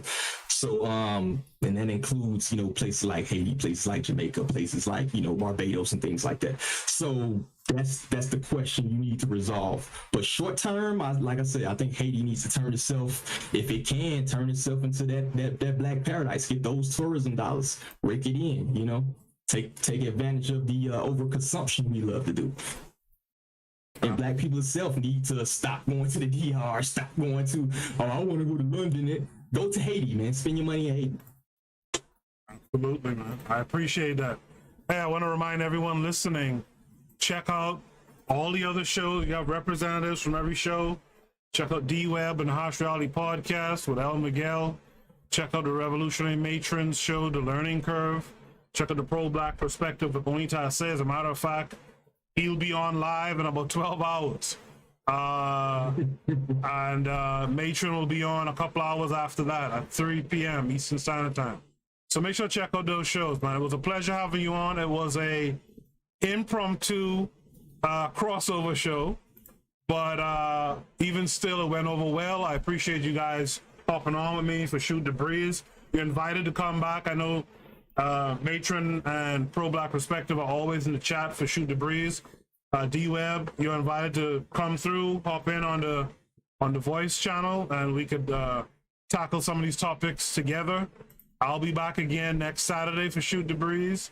I'll also be back during the week on Tuesday and Thursday at 8 p.m. Eastern Standard Time. All right?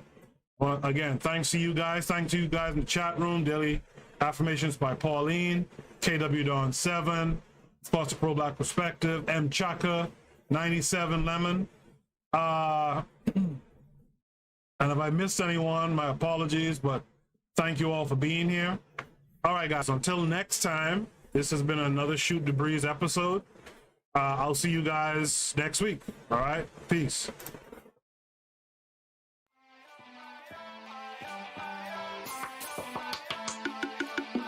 Thanks for listening to the Bitter Medicine Podcast with your host, Koku.